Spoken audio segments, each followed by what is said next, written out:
Hi, I'm Peter J. Ray. Welcome to Adventures in History.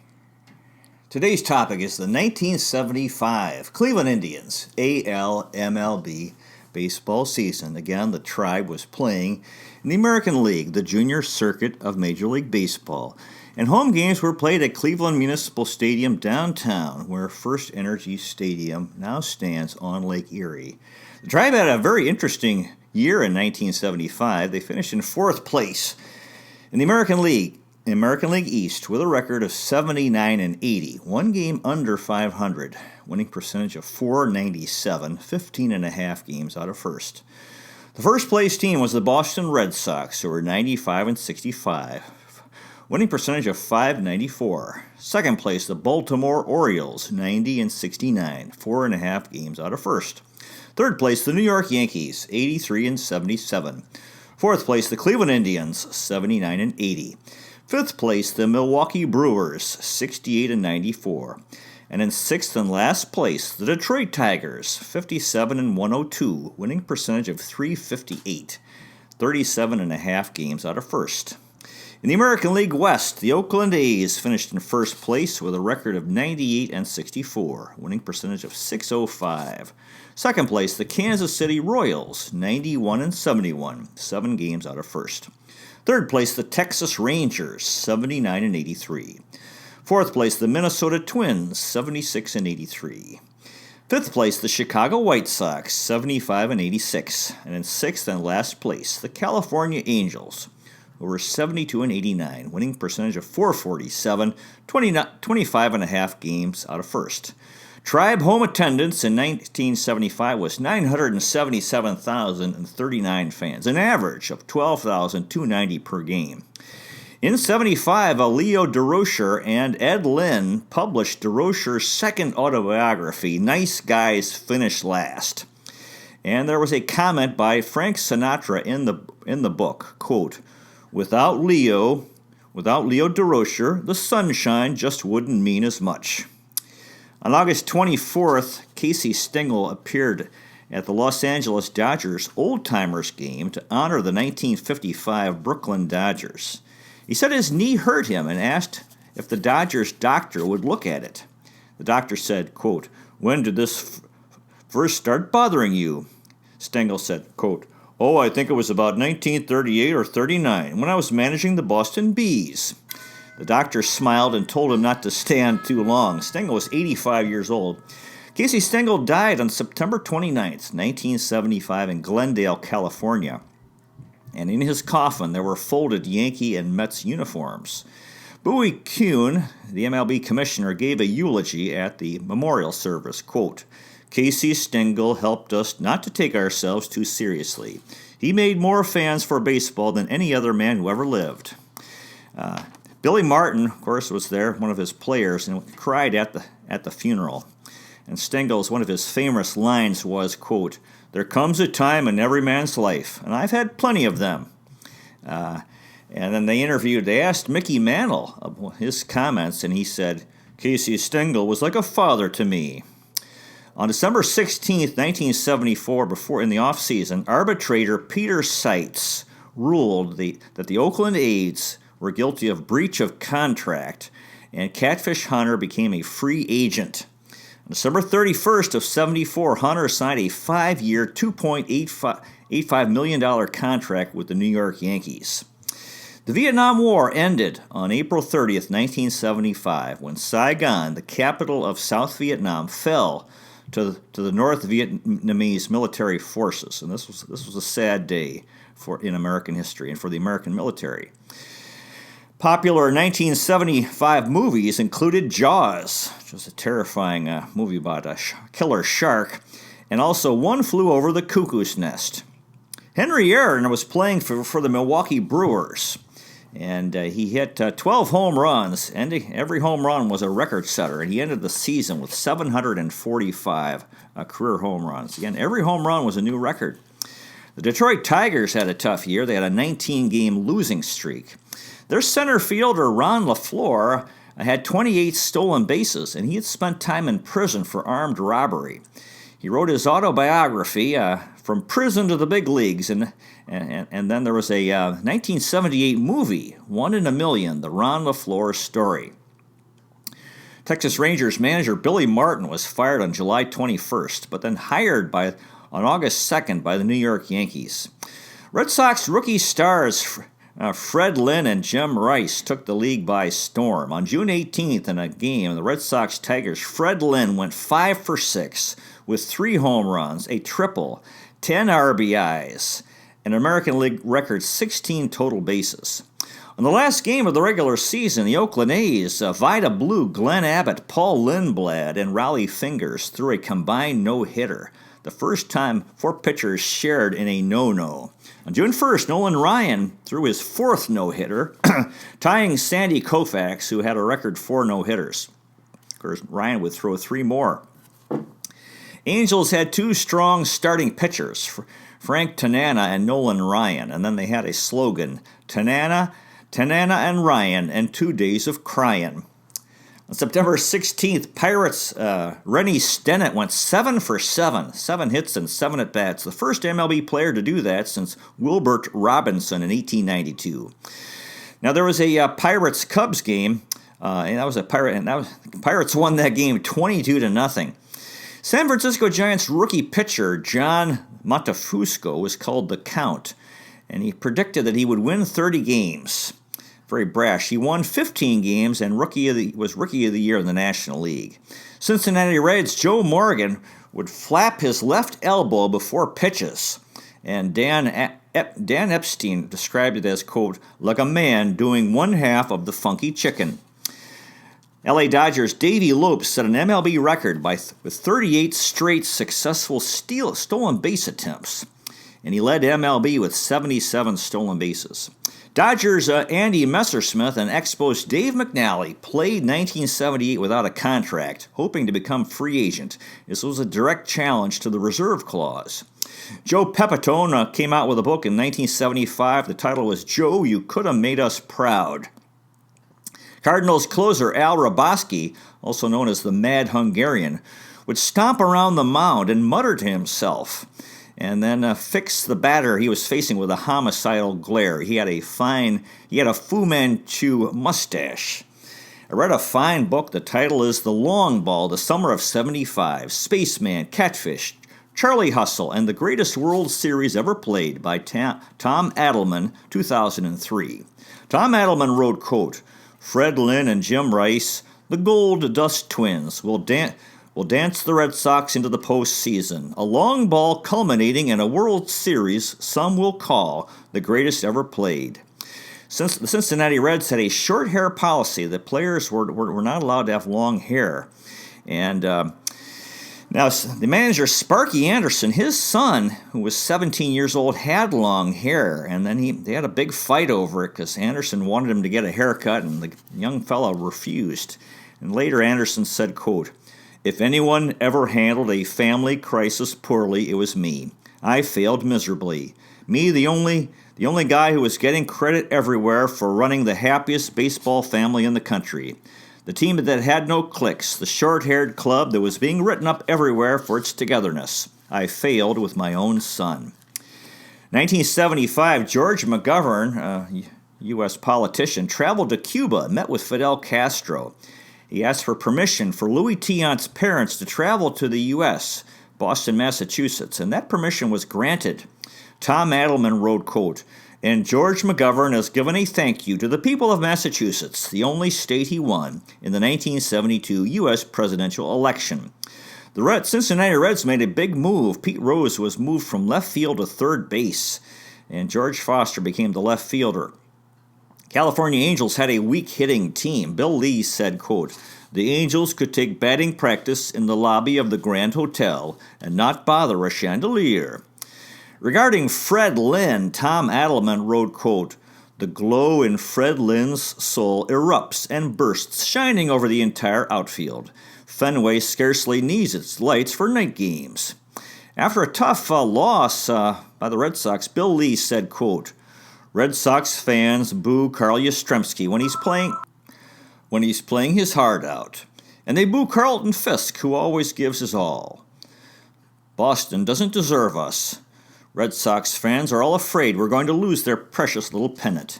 After we win the World Series, I'm going to get the heck out of here and ride into the western sunset. If the writers and fans want to quit on us, fine, then they're quitters.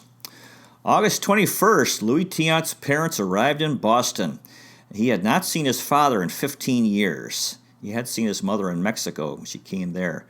And on August 26, Louis Tiant Sr., who was a legend in the Negro League Baseball and in Cuba, he threw out the first pitch at Fenway Park in a Red Sox game. Touching moment. I read another fine book. The title is Game 6, Cincinnati-Boston, the 1975 World Series, The Triumph of America's Pastime, by Mark Frost, 2009. Regarding Boston in 1975, Mark Frost called it, quote, the most literate, sports-mad town since Athens in ancient Greece. In October of 75, there was the Thrilla in Manila, Muhammad Ali against Joe Frazier in a heavyweight title fight, their third fight, and Ali won the fight. And my dear wife Alice, her father, Emiliano Garcia Sr., was at the fight in Cubao, Metro Manila. And they have a shopping mall called Ali Mall, now named after Ali.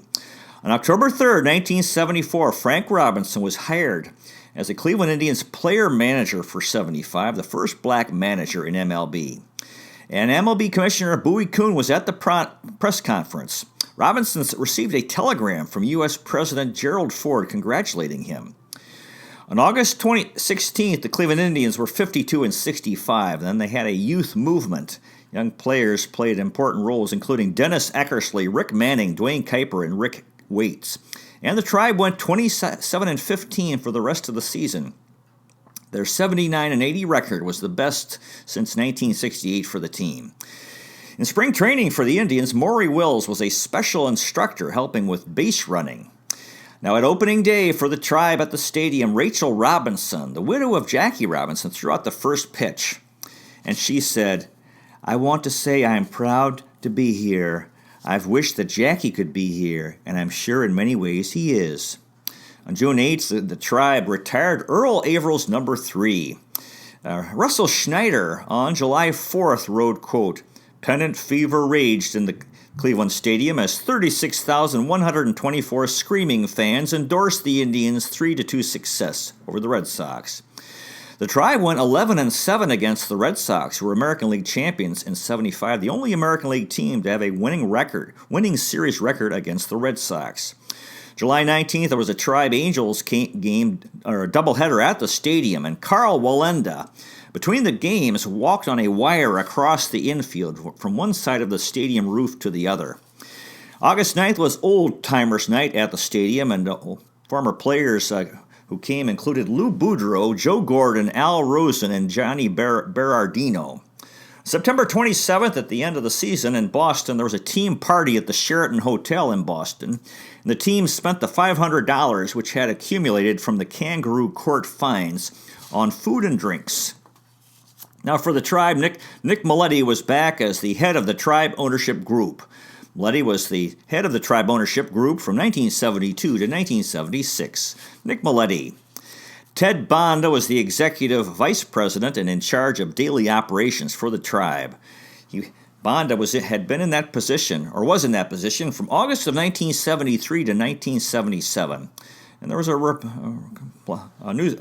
sports reporter wrote, quote, the man who decided that it was time baseball had a black manager was Ted Bonda. Bonda said, quote, sooner or later someone was going to hire Frank Robinson. I also felt very strongly about civil rights. Teams were just reluctant to be the first to hire a black manager. Someone had to go ahead and take the step, and to me it was a privilege to do it. It was terrible that baseball had to wait until 1975 to have a black manager. Ted Bonda. Phil Segui was back as the general manager. Segui was the Tribe GM from 1973 to 1984. Segui said, quote, I feel Frank Robinson has an uplifting quality about him. It's the same quality that made him such a great player. He's had to overcome so much to reach the top, to become a leader. Speaking to the press regarding the conflict between Frank Robinson and Gaylord Perry, Segui said, quote, progress always portends problems, and we're making progress. What you're, and he's talking to the press, what you're all doing is the same as a doctor. Sewing up a cut, and then continually pulling it open to see if it's healing. Why don't you let this heal? Phil Seggy. Herb Score was back as a Tribe radio broadcaster on 3WE Radio. Score was a Tribe player from 1955 to 1959, and a Tribe TV and radio broadcaster from 1964 to 1997, and he's buried in Lakewood Park Cemetery in Rocky River, Ohio. Herb Score. Joe Tate was back as his partner on 3WE Radio. Tate was a Tribe radio and TV broadcaster from 1973 to 1987, and the Cleveland Cavaliers radio broadcaster from 1970 to 2011. Joe Tate. Rocky Colavito was a TV broadcaster on WJW-TV. Colavito was a Tribe player from 1955 to 1959, and from 1965 to 1967. He was a Tribe coach in 1973, and from 1976 to 1978, and a Tribe TV broadcaster in 1972, 75, and 76. Don't knock the rock. Rocky Colavito. His partner was Bob Brown on WJW-TV. Brown was a TV broadcaster for the Tribe in 1975 and 1976. Bob Brown. Frank Robinson was the Tribe player-manager in 1975. He was a designated hitter as a player. Robinson hit .237 with 28 home runs. He scored 19 runs. He had 28 hits. He scored 19 runs, 5 doubles, 9 home runs, 24 RBIs, 29 walks in 49 games. Robinson was a Tribe player in 1974 and Tribe player manager from 1975 to 1976, and then Tribe manager again in 77. Jack Torrey wrote, quote, "The abuse of Hank Greenberg's farm system haunted Frank Robinson as it had his predecessors. Except for 3 young rookies, pitcher Dennis Eckersley, second baseman Dwayne Kuiper, and outfielder Rick Manning, the Indians did not get any help from players signed after Vernon Stover's 1970 purge." At the press conference to announce that Robinson would be the Tribe player manager in 1975, which took place on October 3rd, 1974, Pete Franklin said, quote, "It was the biggest press conference in the history of Cleveland. The mayor was there, media from all over the country. It was huge, huge news." Regarding Frank Robinson and Gaylord Perry, Terry Pluto wrote, quote, "The situation seemed doomed from the start. They were 2 talented, proud, stubborn men, and neither was about to bend." Frank Robinson wrote, quote, "I want my players to know I care about them as people, and people who care about one another support one another. They work, hope, and dream together. The Bible says love is kind and patient, full of hope and trust. If you believe that, then Bertie Tebbetts was a guy who really loved his players." Of course, Tebbetts had been a Tribe manager and was Robinson's manager with the Cincinnati Reds. Opening day was in 1975 at the stadium, April 18th. 56,204 fans, including Rachel Robinson, the widow of Jackie Robinson. In the first inning, Frank Robinson hit a home run off a Yankee pitcher, Doc Medich. And Gaylord Perry was the starting pitcher, and the Tribe won the game 5-3. The Cleveland Plain Dealer reported, quote, "Only Jackie Robinson would have been happier and prouder than Frank Robinson yesterday. It was the kind of debut that even Hollywood wouldn't dare manufacture." I read a fine book. The title is Frank Robinson, The Making of a Manager by Russell J. Schneider, 1976. Frank Robinson wrote, quote, "Jackie Robinson is in my thoughts almost every time I put on a uniform." The Milwaukee Brewers' George Scott said, quote, "If it weren't for Frank Robinson, I wouldn't be a $100,000 player today. After I had a bad season in 1968, my confidence was shattered. I lost everything. I played that winter for Robbie, and he worked with me every day in every way. He gave me a completely new attitude. He turned my career around." Robinson had been George Scott's manager in Puerto Rico. After his opening day home run, Robinson said, quote, "Phil Seggy suggested to me this morning, why don't you hit a homer the first time you go to the plate? I told him, you've got to be kidding." Regarding opening day, Robinson said, quote, "It was unbelievable. If I could have asked God for a good day, I never would have asked for something like this and expected it to happen. Everything was all I could ask for. On May 3rd, the Tribe and Orioles were playing a game. The Tribe was trailing 1-0 in the 8th. Robinson had a pinch single, which sparked a 6-run rally, and the Tribe won that game 6-1. Frank Robinson said, quote, "When things are not going well, a manager must have understanding, compassion, and most of all, patience." On June 6th, Robinson had 2 3-run homers in the Tribe 7-5 victory against the Rangers. Tribe was struggling in June, and Brewers' George Scott said, quote, "Tell Robbie he's got to keep a positive attitude. Tell him the Indians will come out of this, but nobody knows when, except the man upstairs, and he won't tell anybody."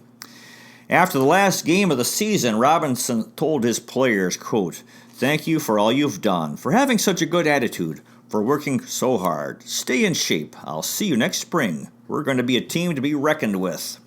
Thanks again for making my first season a success." I read another fine book. The title is Frank, My First Year. Frank Robinson with Dave Anderson, 1976. Of course, on that opening day home run that he hit at the stadium, the Yankee left fielder was Lou Piniella, who jumped at the wall trying to make a catch. Bertie Tebbetts said to Robinson, quote, "I just hope that you have players who are as much a pleasure to manage as you were for me to manage." On June 19th, Pete Franklin, on his radio talk show, Sportsline 3WE, he had a burial of the Tribe and played funeral music. Tribe was in last place, 13 games under 500, 12 games out of first. And Frank Robinson responded, quote, "Pete Franklin just lost me as a listener." Robinson said, quote, "I'm a great believer in attitude. I believe it's better to have a little less talented ball player with a good attitude than a little more talented ball player with a bad attitude." On July 6th, the Tribe was hot. They were 13-4 in their last 17 games, only 6 games out of first. And Frank Robinson said, quote, "Pete Franklin, the radio guy who buried us on 3WE last month, is around the clubhouse again, but the players and I mostly ignore him." On his 40th birthday, August 31st, Robinson received a number of gifts, including Geritol, denture cleaner, Preparation H, Ben Gay, X-Lax, and an arthritis painkiller. Robinson said, quote, "Our trainer, Jim Warfield, deserves a lot of credit for getting ball players back after an injury or an ailment. I learned that the manager has to give in sometimes, that the manager has to change his thinking in order to do what will work for his ball club." Frank Robinson. Dave Garcia was a new coach. Garcia was a Tribe coach from 1975 to 1976 and in 1979, and he was a Tribe manager from 1979 to 1982. Dave Garcia was born in 1920 in East St. Louis, Illinois. He died in 2018 in San Diego, California at age 97. He was an MLB manager for the California Angels and Cleveland Indians from 1977 to 1982. With a record of .307 and .311 for a winning percentage of .497. Garcia was a coach for the San Diego Padres, Cleveland Indians, California Angels, Milwaukee Brewers, and Colorado Rockies from 1970 to 2002. 65 years in pro baseball as a coach, scout, and manager. His parents were Spanish immigrants. Garcia was a minor league infielder for almost 20 years. Much of that time was in the farm system of the New York Giants. He was in the U.S. Army in the Second World War. As player-manager for the 51 Oshkosh Giants, he won the Triple Crown. Garcia hit .369 with 23 home runs and 127 RBIs. He's also the manager for the Knoxville Smokies and the manager in the minors for the San Diego Padres. He was a coach at age 82 for the Colorado Rockies in 2002 when Buddy Bell was the manager and asked him to come join his team, his staff. As a manager in the minors, Garcia's record, as a manager in the minors, his record was .889 and .796, winning percentage of .528, and he won 3 titles as a minor league manager. He's one of 4 individuals to be in pro baseball for 8 decades. Gosh, the others include Vin Scully, Tommy Lasorda, and Don Zimmer. His son David played in the minors for the Yankees, and his grandson Drew was in the minors for the White Sox. His grandson Drew was an MLB player and for the Cardinals, and had his Cardinals debut in 2014. In the minors, Dave Garcia played for the Grand Forks Chiefs, Eau Claire Bears, Danville Leafs, Lake Charles Skippers, Little Rock Travelers, Mayfield Clothiers, Minneapolis Millers, Sioux City Sioux, and Wilkes-Barre Barons. In May of '75, Frank Robinson was suspended for 3 games regarding an incident with umpire Jerry Neudecker, and Dave Garcia was the interim manager during that time. The Tribe won all 3 games. On June 8th, when the Tribe retired Earl Averill's number 3, Garcia was wearing number 3 at the time. Garcia said, quote, "Earl told me it would be okay to wear number 3 the rest of the season, but I wouldn't care if they gave me number 199 and it had polka dots, as long as it's a Major League uniform." Dave Garcia. Harvey Haddix was the new Tribe pitching coach. Haddix was the Tribe coach from 1975 to 1978. Haddix was born in 1925 in Medway, Ohio, and died in 1994 in Springfield, Ohio at age 68. During his career, he was 136 and 113 with an ERA of 3.63 and 1,575 strikeouts. Haddix pitched for the St. Louis Cardinals, Philadelphia Phillies, Cincinnati Redlegs, Pittsburgh Pirates, and Baltimore Orioles from 1952 to 1965. He was a 3-time All-Star from 1953 to 55. He won 2 World Series titles in 1960 with the Pirates and in 1979 as coach for the Pirates. 3 Gold Gloves from 1958 to 60. They called him the Kitten in St. Louis because he resembled Harry the Cat Breachin. May 26, 1959, with the Pirates, he pitched 12 perfect innings against the Milwaukee Braves, but lost the game in 13 innings. His best year was 1953 when he went 20-9 for the Cardinals. Game 7 of the '60 World Series, he was the winning pitcher in relief of that clinching game. He was a coach for the Mets, Reds, Red Sox, Tribe, and Pirates. Haddix died of complications from emphysema. Now, he has the MLB record of most batters retired in one game, 36 in that 12-inning perfect game. Haddix's near-perfect game was immortalized in the Baseball Project song, Harry Haddix, debut album, Volume 1, Frozen Ropes and Dying Quails in 2008. Haddix Field is a Little League field named in his honor in New Carlisle, Ohio. Harvey Haddix. Tom McCraw was back. McCraw was a coach and player, utility player. McCraw batted .275 with 14 hits. He scored 7 runs, had a double, a triple, 2 home runs, 5 RBIs, 4 stolen bases, 7 walks in 23 games. Tom McCraw was a Tribe player in 1972 and from 1974 to 1975. This was the end of his MLB playing career. He was a Tribe coach in 1975 and from 1979 to 1982. Tom McCraw said, quote, "Frank Robinson's opening day home run in 1975 was one of the most amazing things I've ever seen in baseball. I felt it was destiny. I mean, here's a guy who's a player manager, and he hits a home run in his first at-bat as baseball's first black manager. How can that be? That's what you call answering the call. It was like something scripted in Hollywood. It's one of my favorite days in baseball." On June 22nd, McCraw became the first black MLB third base coach. On June 30th, he was taken off the player roster, and he was just a coach for the rest of the season, and that ended his MLB playing career. Tom McCraw. Jeff Torborg was a new coach.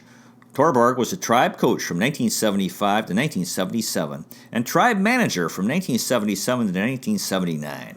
Torborg was born in 1941 in Plainfield, New Jersey, and he's 77 years old in 2019. During his playing career as a catcher, he batted .214 with 8 home runs and 101 RBIs. Torborg played for the LA Dodgers and California Angels from 1964 to 1973.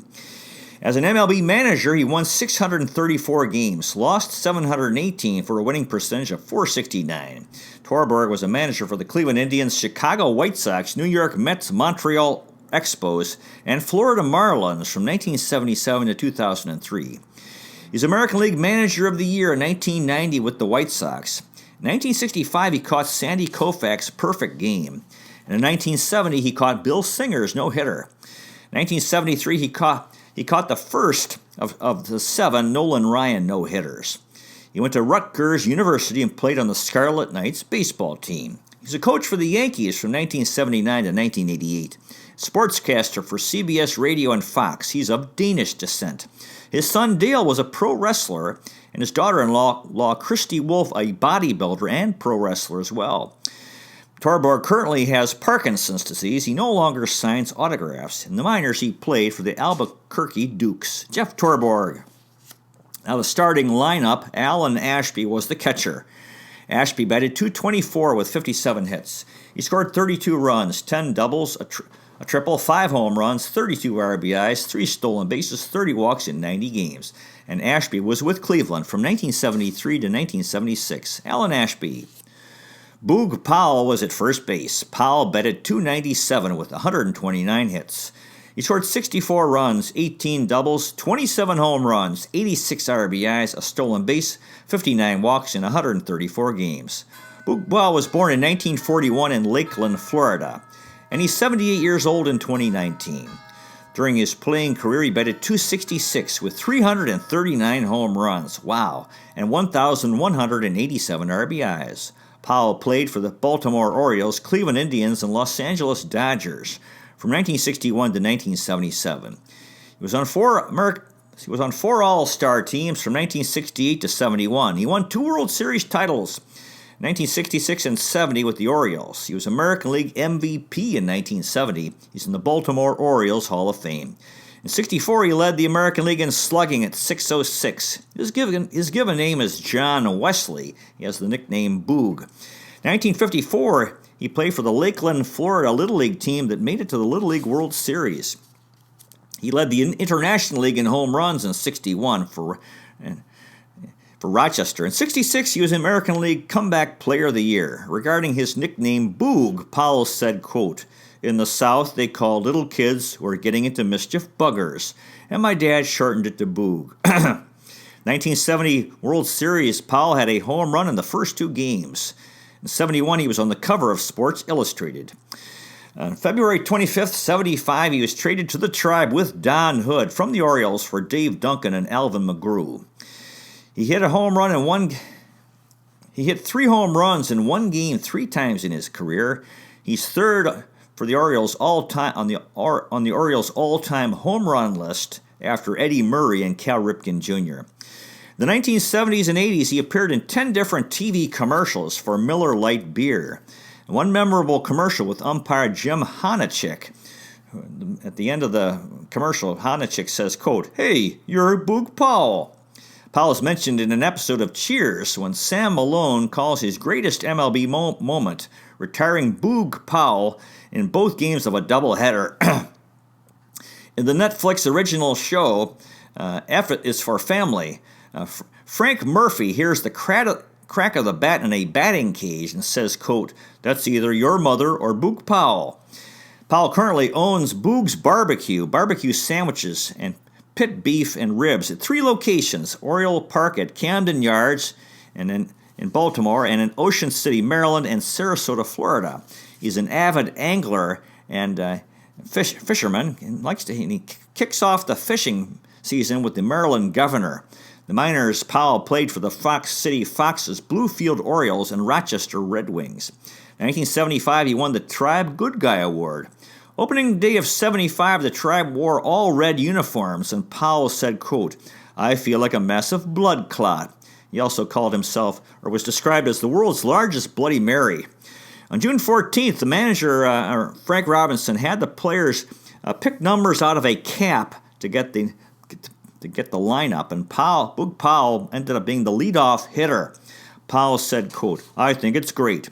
I've always wanted to lead off. It just goes to prove once you think you've seen everything, you find out you're wrong." Frank Robinson said, quote, "Boog Powell is nice to have around when a little muscle is required. The world is lucky he's an easygoing guy, but he's always there when he's needed."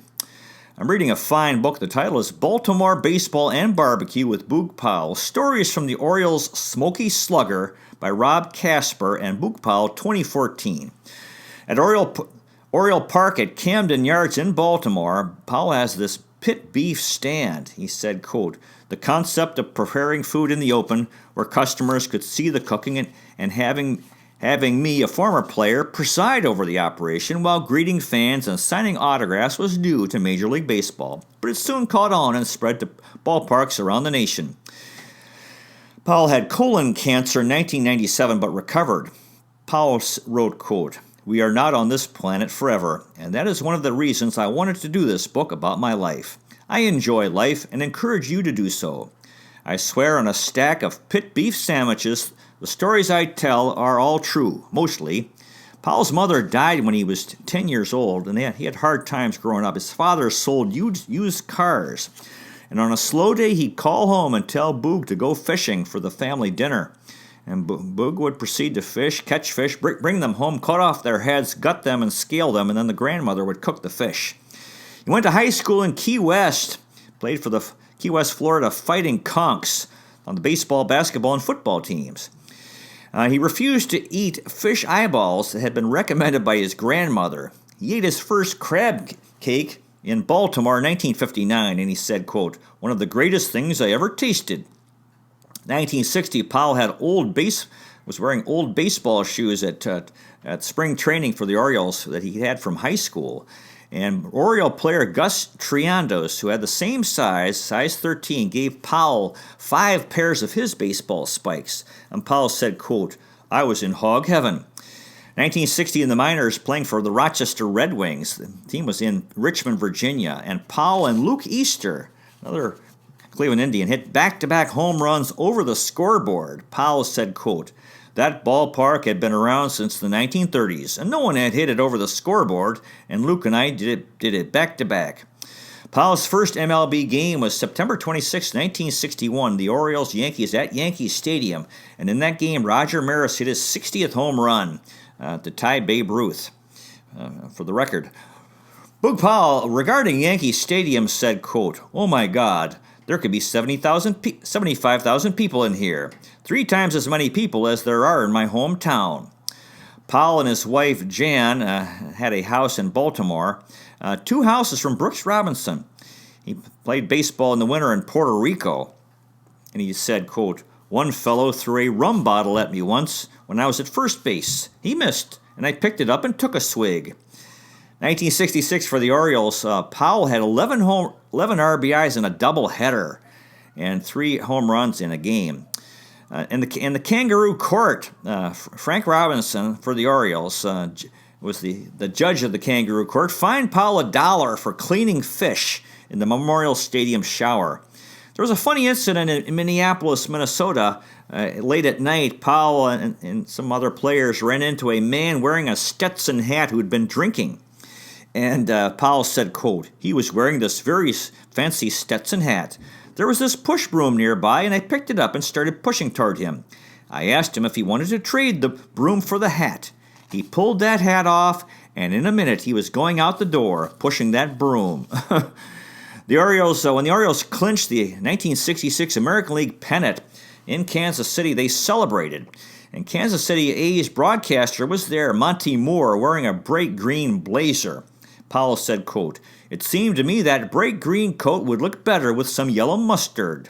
So Powell applied mustard to the coat, and he said, quote, "Monty Moore never talked to me after that." And in the World Series, the Orioles swept the Dodgers, 66. Powell hit 357. Jim Murray wrote, quote, "The most impressive figure in the 1966 World Series was a massive hunk of bone and flesh called Boog Powell. In 68, Powell was out after curfew, and he got caught by Coach Billy Hunter, who said, quote, 'Where were you?' Powell said, 'What do you mean?' And Hunter said, 'We did a bed check.' And Powell said, 'My bed was there, wasn't it?' Powell won an American League title with the Orioles in 69. They lost to the Mets in the World Series in 5 games, and shortly after the series, his father died. And the team and Boog were depressed when they returned to Baltimore. 5,000 fans came to greet the team after they lost the World Series, and they were chanting, 'We want Boog.' Powell said, quote, 'It was a very moving thing. I will never forget that. It was one of the greatest things that happened in my life. When they cheered, 'We want Boog,' I was crying like a baby." Powell and the Orioles won a World Series title in 1970 with the Orioles, and the same year he was American League MVP. The Following year in 71, they won an American League title but lost in the series. 1971, there was a musical, Boog, was written, fiction and comedy. And in this story, Powell is kidnapped and replaced by a robot who is manipulated by a mad scientist. However, Powell escapes, returns to the ballpark, and slugs again. And there's a song in this musical, quote, "When you need a quick score, maybe 3, maybe 4, who belts them, I ask you? Who? Boog do."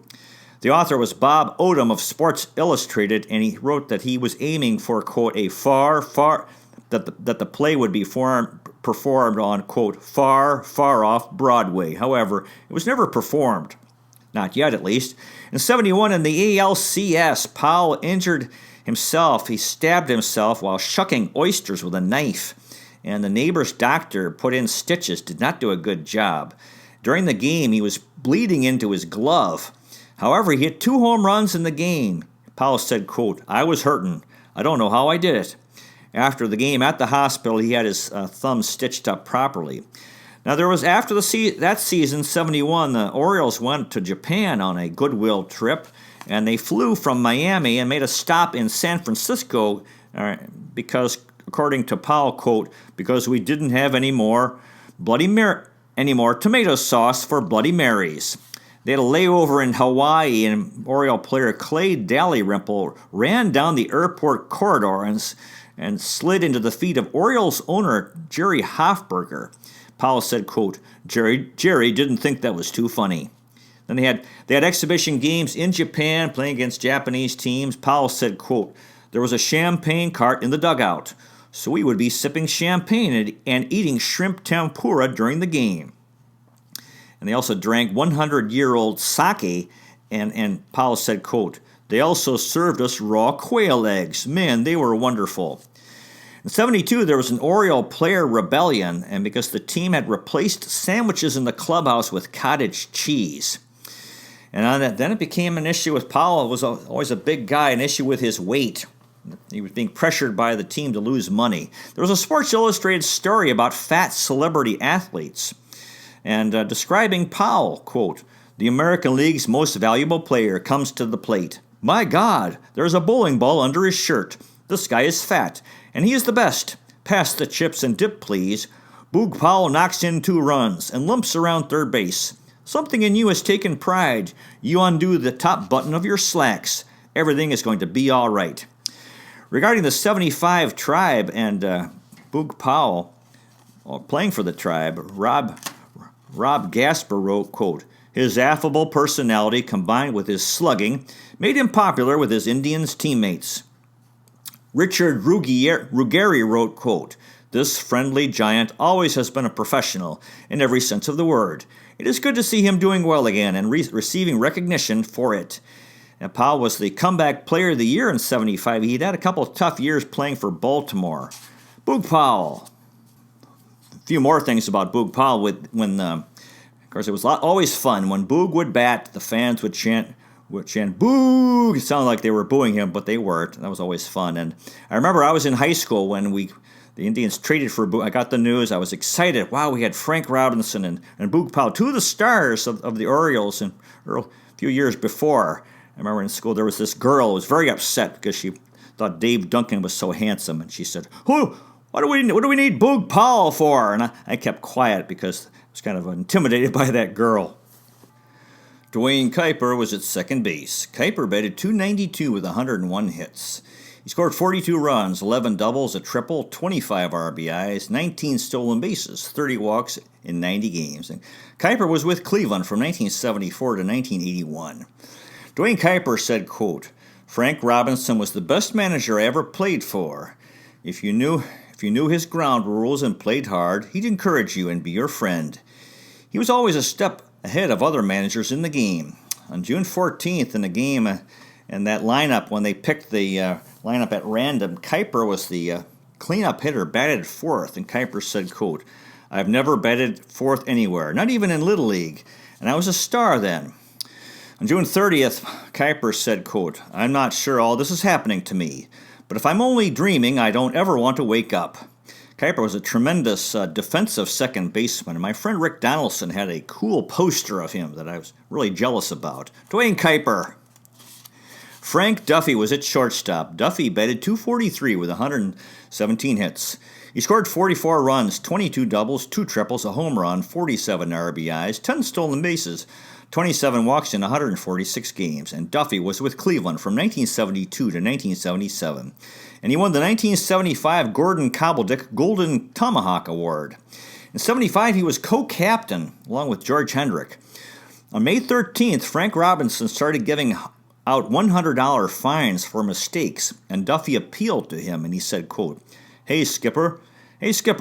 Hell, Skipper, that's the price of 2 meals in New York.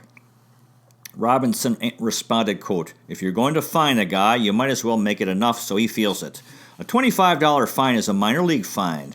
So is a $50 fine. Frank Duffy. Buddy Bell was at third base. Bell batted .271 with 150 hits. He scored 66 runs, 20 doubles, 4 triples, 10 home runs, 59 RBIs, 6 stolen bases, 51 walks in 153 games. And Bell was with Cleveland from 1972 to 1978. He withdrew from the All-Star game in 1975, didn't believe he deserved it. Alvin Dark planned to name him on the team as a reserve, but Bell told him he would rather not to. So he was not on he could have been on the team, but he didn't believe he deserved it. Frank Robinson said, quote, Buddy Bell is a class young man. The All-American boy, doesn't make waves, and even temperament, always does the best he can. The organizer of our Fellowship of Christian Athletes services on Sunday. On August 18th, Bell was in a slump and he was being booed and depressed. He was being booed and was depressed. Frank Robinson said, quote, Buddy just has to learn to cope with the boos like other ball players have. Buddy Bell. Oscar Gamble was in left field. Gamble batted .261 with 91 hits. He scored 60 runs, 16 doubles, 3 triples, 15 home runs, 45 RBIs, 11 stolen bases, 53 walks in 121 games. And Gamble was with Cleveland from 1973 to 1975. This was the end of his time in Cleveland. His MLB career continued until 1985. On November 22nd of 75, he was traded by the Tribe to the New York Yankees for Pat Dobson.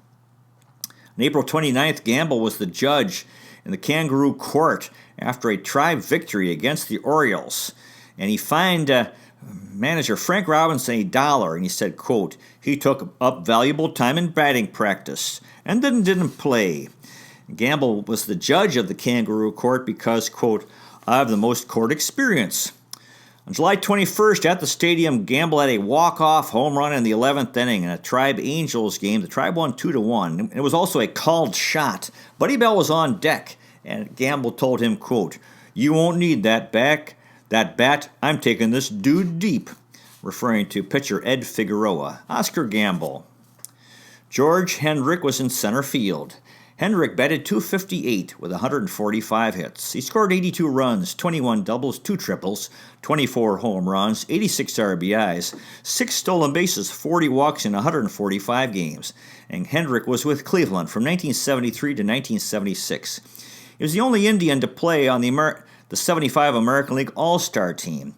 He was the other co-captain along with Frank Duffy. On June 24th, Hendrick had a 3-run, 9th-inning home run, helping the Tribe win against the Red Sox in Boston 8-6. But he was still silent. The press tried to interview him, and he said, quote, fellows, I have nothing to say. Describe it the way you saw it. Frank Robinson said, quote, I don't like the way the writers jump on George Hendrick when he does something negative, but ignore him when he does something positive. George Hendrick hasn't played like some people expected him to play. Maybe those people were expecting too much of him, and maybe I was too. George Hendrick. Charlie Spikes was in right field. My favorite player. Spikes batted .229 with 79 hits. He scored 41 runs, 13 doubles, 3 triples, 11 home runs, 33 RBIs, 7 stolen bases, 30 walks in 111 games. And Spikes was with Cleveland from 1973 to 1977. Charlie Spikes said, quote, a lot of people were critical of Frank Robinson, saying that he put too much pressure on me, but it was my own fault, not his. Everybody has differences of opinion, and Frank and I did too. Let me say it this way. I was trying so hard to do well because I wanted Frank to do well as the first black manager, but I got off to a bad start. I went 0 for 21 and Frank benched me. When I got back in the lineup, if I didn't hit well, he'd take me out again. But I don't blame Frank. That was me, my fault, not Frank's. I put pressure on myself. Frank didn't do it. I have no complaints. I'm grateful for the opportunity I had to play the game. I have a fine wife and 2 daughters, and I am a happy man. I still get requests in the mail for my autograph. Not a lot, but some, and it's kind of nice. He was talking with Russell Schneider. Schneider said, quote, "It's like when you guys started calling me the Bogalusa Bomber. At first, it was kind of embarrassing, but then I got used to it, and I liked it. Actually, I enjoyed every minute of it, but nobody calls me that anymore, not until you just did." Gaylord Perry said, quote, "Frank Robinson has got to start patting guys on the back, especially Charlie Spikes. Charlie is really down. A big part of a manager's job is to motivate, and Frank isn't doing it. Charlie Spikes." Rico Carty was the designated hitter. Carty batted .308 with 118 hits. He scored 57 runs, 19 doubles, a triple, 18 home runs, 64 RBIs, 2 stolen bases, 45 walks in 118 games. And Carty was with Cleveland from 1974 to 1977. On June 22nd, a Tribe Brewers game. The Tribe won 3-2 in 10 innings, and Carty had the game-winning hit by the pitch with the bases loaded, scored the winning run, and he said, quote, "I think if I really wanted to, I could have gotten out of the way. When I saw it coming close to me, and I just said to myself, oh, heck, and I closed my eyes, but I didn't think it would hurt so much." After the Tribe June 24th victory, Carty said, quote, "Now we're looking like a ball club, a real ball club, and that's no baloney, sir." August 5th, the Tribe won a game against the Tigers 8-4, and Carty had 4 RBIs. He said, quote, "When you're hot, and when you're lucky. I am both hot and lucky. I keep telling you guys I am not old. When will you start to believe me?" Frank Robinson said, quote, "Rico Carty is 35 now, and he's a real professional. He's still producing, and he's still smiling." In MLB, there were, at the time, he was the 5th highest career batting average, .308, of players in 75, behind Ralph Gard, .327, Rod Carew, .323, Henry Aaron, .310, and Pete Rose, .309. Rico Carty. Now, the bench players included Rick Manning, who actually became a starting player. Manning batted .285 with 137 hits. He scored 69 runs, 16 doubles, 5 triples, 3 home runs, 35 RBIs, 19 stolen bases, 44 walks in 120 games. Rick Manning was born in 1954 in Niagara Falls, New York, and he's 65 years old in 2019.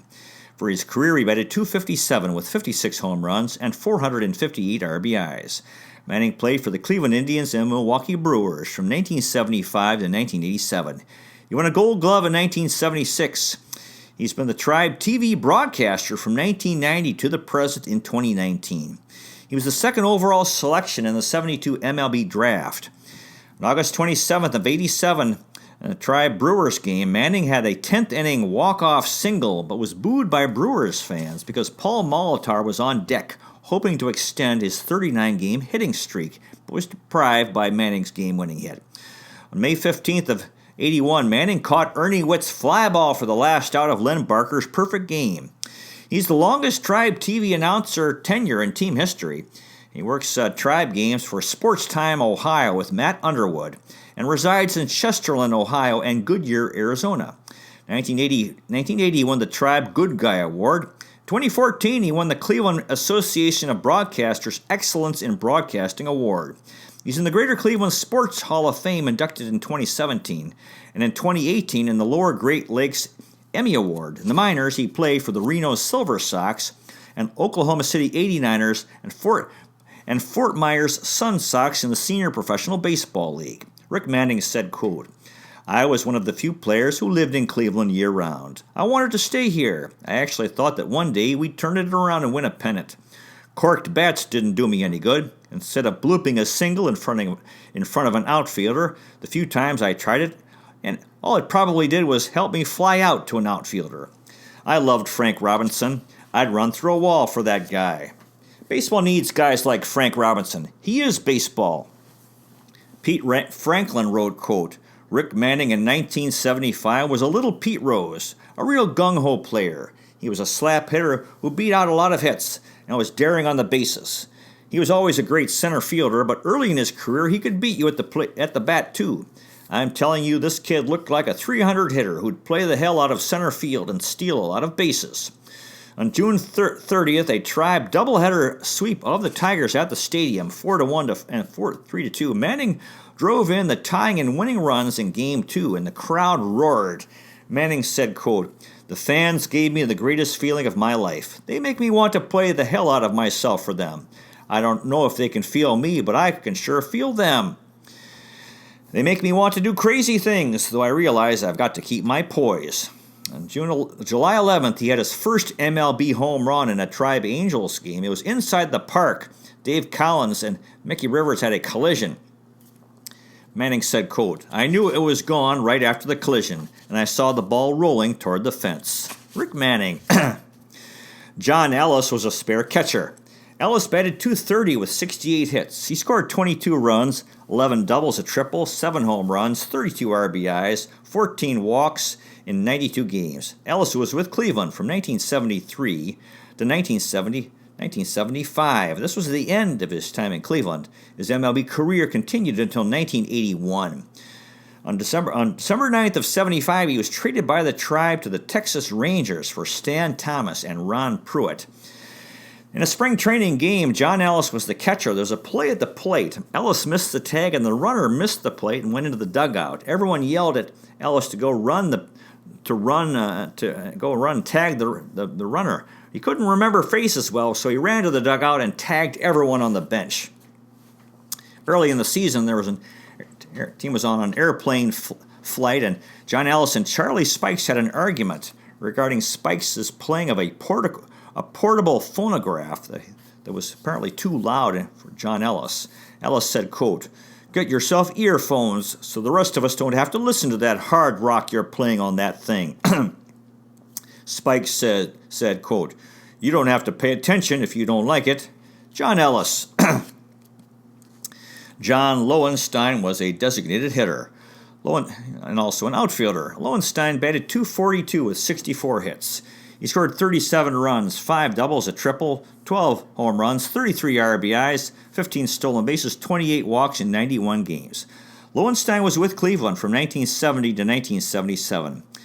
The last Tribe team to finish above 500 was in 1968, who were 86-75. September 23rd, the Tribe was 77-77, right at 500, and Lowenstein said, quote, finally, after 5 years, I'm with a club that's as good as it is bad.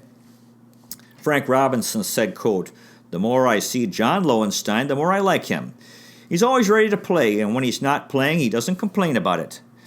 Now, between games of a doubleheader on August 18th, Lowenstein was not expecting to play in the second game, and he ate 2 chicken loaf and cheese sandwiches and drank 2 cream sodas, but then found out he was going to play. He was in the lineup for the second game. Lowenstein said, quote, it was necessary that I belch quickly. Frank Robinson said, quote, because he's so versatile and because he's got a good attitude, I consider John Lowenstein one of the few players we can't afford to trade. He's the funniest guy on the ball club. John Lowenstein. Jack Brohammer played some second base. They called him Scrappy Jack. Brohammer had 53 hits. He scored 15 runs, had 5 doubles, 6 home runs, 16 RBIs, 2 stolen bases, 14 walks in 69 games. Brohammer was with Cleveland from 1972 to 1975 and in 1980. December 12th of 75, he was traded by the Tribe to the Chicago White Sox for Larvell Blanks. Jack Brohammer. Ed Crosby played some shortstop. Crosby batted .234 with 30 hits. He scored 12 runs, had 3 doubles, 7 RBIs, 13 walks in 61 games. And Crosby was with Cleveland from 1974 to 1976. Ed Crosby. Bill Sudeikis was a utility player. Sudeikis batted .196 with 9 hits. He scored 4 runs, had a home run, and 3 RBIs, 4 walks in 20 games. Sudeikis was born in 1946 in Joliet, Illinois, and he's 73 years old in 2019. During his career, he batted .234 with 59 home runs and 214 RBIs. Sudeikis played for the Los Angeles Dodgers, New York Mets, Texas Rangers, New York Yankees, California Angels, and Cleveland Indians from 1968 to 1975. In 1969, he was the last Dodger rookie to hit a home run in 4 consecutive games until Jock Peterson in 2015. Sudeikis had bad knees, so he played as a catcher, first baseman, third baseman, and a switch hitter. In 1968, he was the MVP in the Texas League, playing for the Albuquerque Dodgers. He shared the MVP with Jim Spencer. Sudeikis is of Lithuanian descent. In the minors, he played for the Memphis Blues, Omaha Royals, Pocatello Chiefs, and St. Petersburg Saints. August 11th, the Tribe released Sudeikis. This was the end of his MLB career. Bill Sudeikis.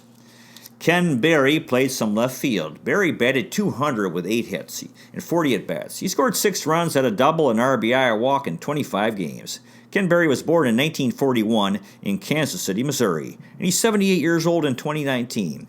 During his career, he batted .255 with 58 home runs and 343 RBIs. Berry played for the Chicago White Sox, California Angels, Milwaukee Brewers, and Cleveland Indians from 1962 to 1975. He was an All-Star in '67. He won 2 Gold Gloves in '70 and '72. He led the league in putouts for an outfielder in '65 and in fielding percentage 3 times, from 1970, '72, and '73. In '67, he had a 20-game hitting streak. He had 8 4-hit games. He played a baseball coach in the movie 8 Men Out, about the 1919 Black Sox. He's now a grandfather. He published 2 children's books, Artie the Awesome Apple and Clyde the Clumsy Camel. He would often entertain his children during long drives during spring training or going to spring training with stories about 3 friendly ghosts, and was encouraged to write them down by his wife, who said his work was, quote, not bad. He's in the Kansas Sports Hall of Fame, inducted in 2015, and Wichita. He played for the Wichita State Shockers baseball team. Berry in Venezuela played for the Navegantes del Magallanes and the Rapiños de Occidente. He was released by the Indians on June 8th, and that was the end of his MLB career. Ken Berry. Leron Lee was a designated hitter. Lee batted .130 with 3 hits and 23 at-bats. He scored 3 runs, had a double, a stolen base, 2 walks in 13 games. Lee was with Cleveland from 1974 to 1975. This was the end of his time in Cleveland. His MLB career continued until 1976, and his pro baseball career continued in Japan until 1987. He was released by the Tribe on May 15th and signed by the LA Dodgers on June 11th. Leron Lee. Joe List played some first base. List batted .308 with 4 hits and 13 at-bats. He scored 4 runs, had 2 doubles, 2 home runs, 8 RBIs, 3 walks in 9 games. List was with Cleveland from 1974 to 1976. Russell Schneider wrote, quote, Joe List was never a fan of Frank Robinson. List said, quote, superstars never make good managers, and maybe I'm fortunate because I've never been in that class. When a guy did something wrong, Frank couldn't understand it, because he always did things right. Not me. I've done a lot of things wrong. Joe List. Rick Cerrone was a spare catcher. Cerrone batted .250 with 3 hits and 12 at-bats. He scored a run, had a walk in 7 games. Cerrone was born in 1954 in Newark, New Jersey, and he's 65 years old in 2019. During his career, he batted .245 with 59 home runs and 436 RBIs. Cerrone played for the Cleveland Indians, Toronto Blue Jays, New York Yankees, Atlanta Braves, Milwaukee Brewers, Boston Red Sox, New York Mets, and Montreal Expos from 1975 to 1992. So he was a rookie in '75. He was drafted by the Tribe as the 7th overall pick in the '75 MLB draft. In 1980, he led American League catchers by throwing out 51.8% of attempted base stealers. In '81, he won an American League title with the Yankees. He was a Yankee broadcaster on TV in '96 and '97, and for the Orioles in '98. In '98, he founded the Newark Bears in the minor leagues and then sold the team in 2003. In '81, he recorded a song, A Long Run Home, regarding the Newark Newark baseball player visiting New York Stadium during a snowstorm. The minors, he played for the Charleston Charlies, Columbus Clippers, Oklahoma City 89ers, Toledo Mud Hens. He went to Seton Hall University and played on the Pirates baseball team. In Venezuela, he played for Tiburones de la Guaira. Rick Cerrone. Tommy Smith was a designated hitter. Smith batted .125 with 1 hit and 8 at-bats. He had 2 RBIs in 8 games. And Smith was with Cleveland from 1973 to 1976. Tommy Smith. Now, the ace of the pitching staff was 20-year-old Dennis Eckersley, who was 13-7 with an ERA of 2.60. 34 games, 24 starts, 6 complete games, 2 shutouts, 2 saves, 186 and 2/3 innings pitched, and 152 strikeouts. Eckersley was born in 1954 in Oakland, California, and he's 65 years old in 2019. During his career, he won 197 games, lost 171 with an ERA of 3.50, 2,401 strikeouts, and 390 saves. Wow. Eckersley pitched for the Cleveland Indians, Boston Red Sox, Chicago Cubs, Oakland A's, and St. Louis Cardinals from 1975 to 1998. He was 6-time American League All-Star in 77, 82, 88, and from 90 to 92. He won a World Series title in 89 with the Oakland A's, American League Cy Young Award winner in 92. Same year, he was MVP of the American League. He's ALCS MVP in 88, 2-time American League Rolaids Relief Man Award in 88 and 92. Threw a no-hitter on May 30th of 77 for the Tribe. The Oakland A's retired his number 43. He's in the Boston Red Sox Hall of Fame and the Oakland A's Hall of Fame, and was inducted into the Baseball Hall of Fame in 2004. They called him Eck. His greatest fame was as a closer. He was the first of 2 MLB pitchers to have 20-win seasons and a 50-save season in their career. And he was the pitcher who gave up the walk-off home run to Kirk Gibson of the Dodgers in Game 1 of the '88 World Series. He coined the phrase walk-off home run. He's currently a Red Sox broadcaster and Turner Sports MLB broadcaster. As a boy, he lived in Fremont, California, rooting for the San Francisco Giants and Oakland A's. His heroes were Willie Mays and Juan Marichal. He adopted Marichal's high leg kick as a pitcher. He's the American League Rookie Pitcher of the Year in 75. He had unstyled long hair and a mustache, a live fastball, and became an instant identifiable fan favorite in Cleveland. In 84, he won a National League East title with the Cubs. In 86, he went into rehab for alcoholism and recovered. Eckersley said, quote, "I was spiraling out of control personally. I knew I had come to a crossroads in my life. With the grace of God, I got sober and saved my life."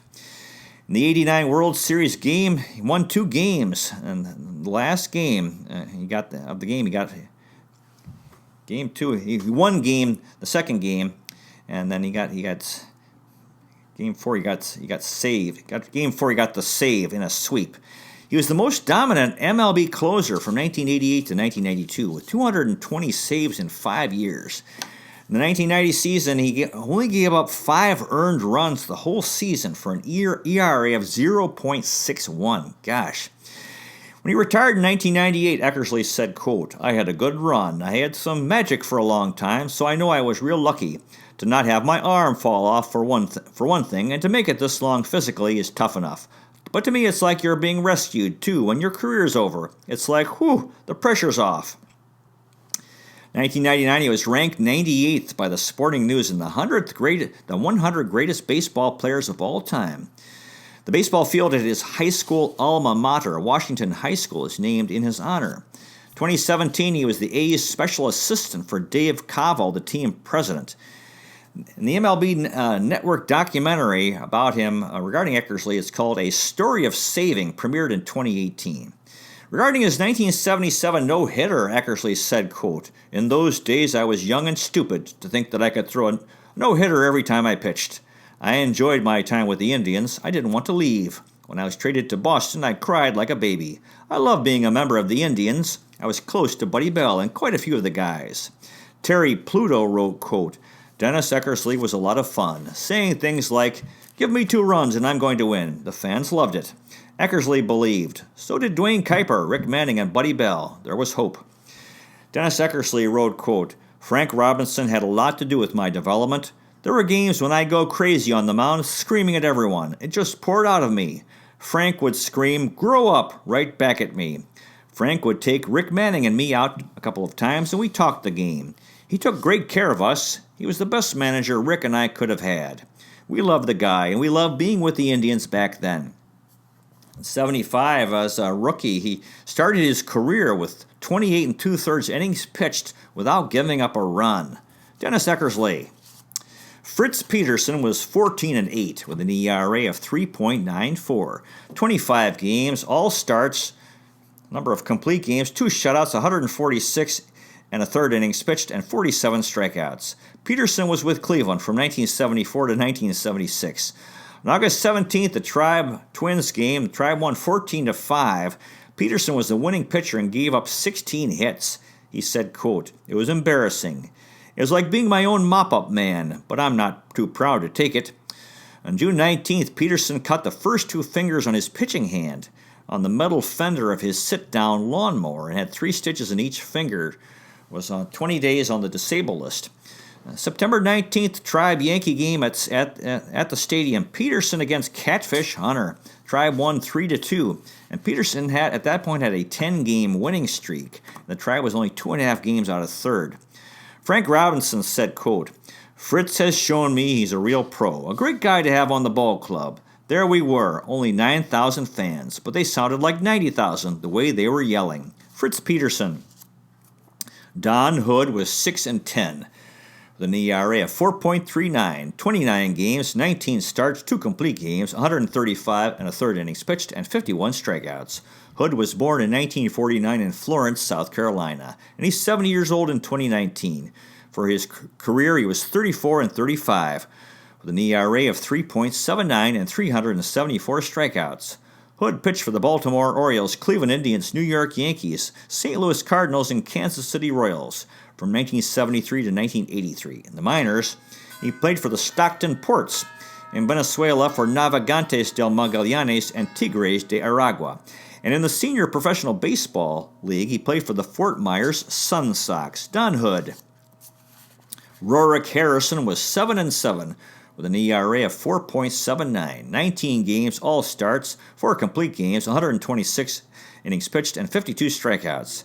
Harrison was born in 1946 in Los Angeles, California, and he's 73 years old in 2019. During his career, he was 30 and 35 with an ERA of 4.24 and 319 strikeouts. Harrison pitched for the Baltimore Orioles, Atlanta Braves, Cleveland Indians, and Minnesota Twins from 1972 to 1978. He was the last American League pitcher to hit a home run before the DH on October 3rd of 72. On June 7th of 75, he was traded by the Atlanta Braves to the Tribe for Blue Moon Odom and Rob Belwar. In the minors, he played for the Dallas Fort Worth Spurs, Toledo Mud Hens, Tulsa Oilers, Oklahoma City 89ers, and Portland Beavers, and in Venezuela for Tiburones de la Guaira and Tigres de Aragua.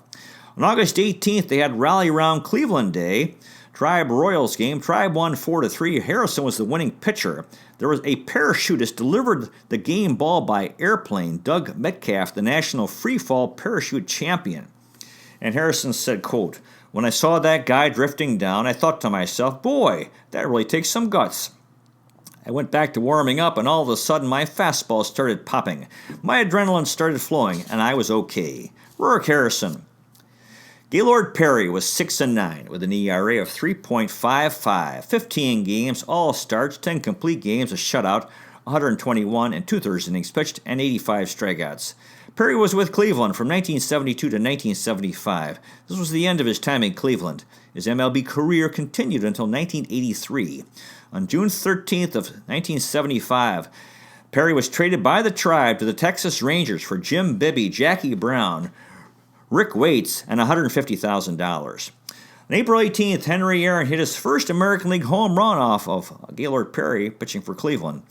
The Rangers manager Billy Martin, after the trade, said, quote, "I realize now how wrong I was in accusing Gaylord of cheating," regarding the spitball allegations. On April 13th, Tribe Brewers game, Tribe won 3-1, and Perry got his 200th career win. It was unfortunate that Frank Robinson and Gaylord Perry couldn't get along, and they ended up trading him as a result. Gaylord the Great, Gaylord Perry. Eric Raich was 7-8 with an ERA of 5.54, 18 games, 17 starts, 2 complete games, 92 and 2/3 innings pitched, and 34 strikeouts. Raich was born in 1951 in Detroit, Michigan, and he's 67 years old in 2019. For his career, he was 7-8 with an ERA of 5.85, 95 and 1/3 innings pitched, 19 games, and 2 complete games. Raich pitched for the Indians from 75 and 76. He's currently working as a pitching instructor for the Brunswick BAT Cage baseball training facility in a Cleveland suburb in Brunswick. He was the first overall pick in the 72 MLB draft. He played in the minors up until 1978. In the minors, he played for the Elmira Pioneers, Oklahoma City 89ers, and Toledo Mud Hens. He went to USC and played on the Trojans baseball team. After he was promoted by the Tribe from the minors in Oklahoma City, he posed in a photograph between Blue Moon Odom and Frank Robinson and said, quote, "Hey, I feel like an Oreo cookie." His first MLB win was May 28th. The Tribe defeated the Angels 9-2, and Raich said, quote, "This is the biggest thrill of my life, and beating a guy like Nolan Ryan makes it even greater." In 75, Raich was the Tribe bubblegum blowing champion. He blew a bubble of 18.25 inches in diameter and got to the American League Finals in the bubblegum blowing contest, but lost against Kurt Bavacqua of the Brewers, who ended up being the champion of MLB. Raich's father-in-law, is Cleveland sports writer Russell Schneider. He married Eileen, Schneider's daughter. Tribe Angels game in Anaheim, Raich asked for 69 complimentary tickets for family and friends. Eric Raich. Dave LaRoche was the closer. LaRoche was 5-3 with an ERA of 2.19, 61 games, 17 saves, 82 1/3 innings pitched, and 94 strikeouts.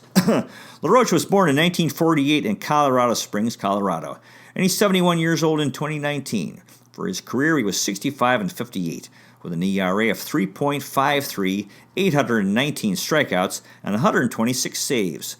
LaRoche pitched for the California Angels, Minnesota Twins, Chicago Cubs, and Cleveland Indians and New York Yankees from 1970 to 1983.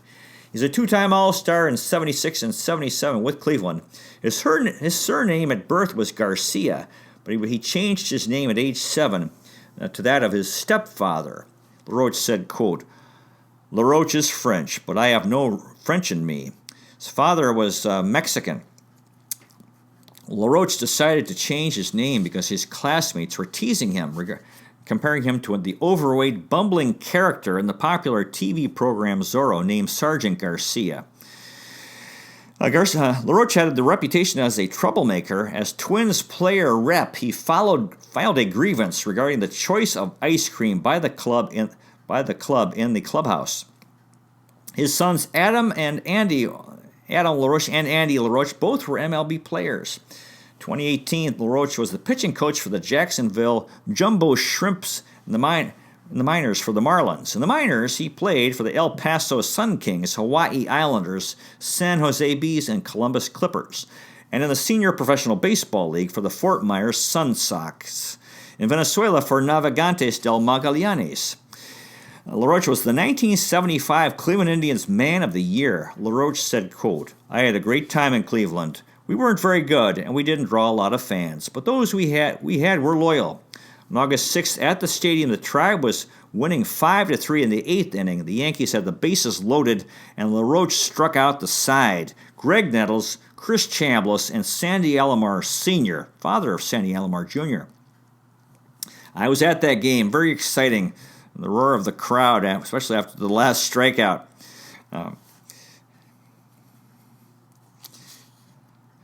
Frank Robinson said, quote, on August 8th, quote, "The way Dave LaRoche is pitching, he can get anybody out anytime." LaRoche's 17 saves tied the team record set by Tom Buskey in 1974, later, of course, broken many times. Dave LaRoche. Jim Bibby was 5-9 with an ERA of 3.20, 24 games, 12 starts, 2 complete games, a save, 112 and a third innings pitched, and 62 strikeouts. Bibby was born in 1944 in Franklinton, North Carolina, and he died in 2010 in Lynchburg, Virginia at age 65. For his career, he was 111 and 101, with an ERA of 3.76 and 1,079 strikeouts. Bibby pitched for the St. Louis Cardinals, Texas Rangers, Cleveland Indians, and Pittsburgh Pirates from 1972 to 1984. He was an All-Star in 1980 with the Pirates. He won a World Series title in 79 with the Pirates. He threw a no-hitter in 73 with the Rangers. He went to Fayetteville State University on a basketball scholarship. He had 2 years in the U.S. Army and was a truck driver in the Vietnam War. In 1970, he had a back injury and spinal fusion of the first two vertebrae. His no-hitter was against the A's, and Reggie Jackson said, quote, "That's the fastest ball I ever saw. Actually, I didn't see it. I just heard it." 74, he was 19 and 19 with the Rangers, and his 19 losses was a team record. 78, he was a free agent. The Tribe failed to make a bonus payment of $10,000 if he had 30 starts. He got the 30 starts, but they were late on paying the bonus, and he was declared a free agent and left. He was a coach for the Durham Bulls and Lynchburg and the Nashville Sounds. His brother is NBA player Henry Bibby, and his nephew is NBA player Mike Bibby. Bibby died of bone cancer. In the minors, he played for the Tulsa Oilers and Tidewater Tides. Bibby said, quote, "I enjoyed my time in Cleveland. My wife is right. We've been blessed." Jim Bibby. Tom Buskey was 5-3 with an ERA of 2.57, 50 games, 7 saves, 77 innings pitched, and 29 strikeouts. And Buskey was with Cleveland from 1974 to 1977. I remember my father used to complain about him. Oh, that Buskey. But he was a pretty good pitcher. Tom Buskey. Jackie Brown was 1-2 with an ERA of 4.28, 25 games, 3 starts, a complete game, a save, 69 and a third innings pitched, and 41 strikeouts. Brown was born in 1943 in Holdenville, Oklahoma, and he died in 2017 in Holdenville at age 73. For his career, he was 47 and 53. With an ERA of 4.18 and 516 strikeouts. Brown pitched for the Washington Senators, Texas Rangers, Cleveland Indians, and Montreal Expos from 1970 to 1977. His older brother Paul Brown was an MLB pitcher. His final season in 77, he was the winning pitcher on opening day as the Expos defeated Steve Carlton and the Phillies. He pitched the first ever Expo game at Olympic Stadium. After he retired, he was a pitching coach for the Texas Rangers, Chicago White Sox, and Tampa Bay Rays. In the minors, he was a minor league pitching coordinator and pitching coach for a number of organizations. In the minors, he played for the Denver Bears, Macon Peaches, Tidewater Tides, and Tucson Toros. In Venezuela, he played for Águilas del Zulia and Cardenales de Lara. Jackie Brown said, quote, "Cleveland is a great town. The new ballpark, the great fans, what a fantastic atmosphere. I'm happy for the people there. I'm glad to have been part of the Indians in a small way." The Rangers in 74, he beat Cleveland 3 times.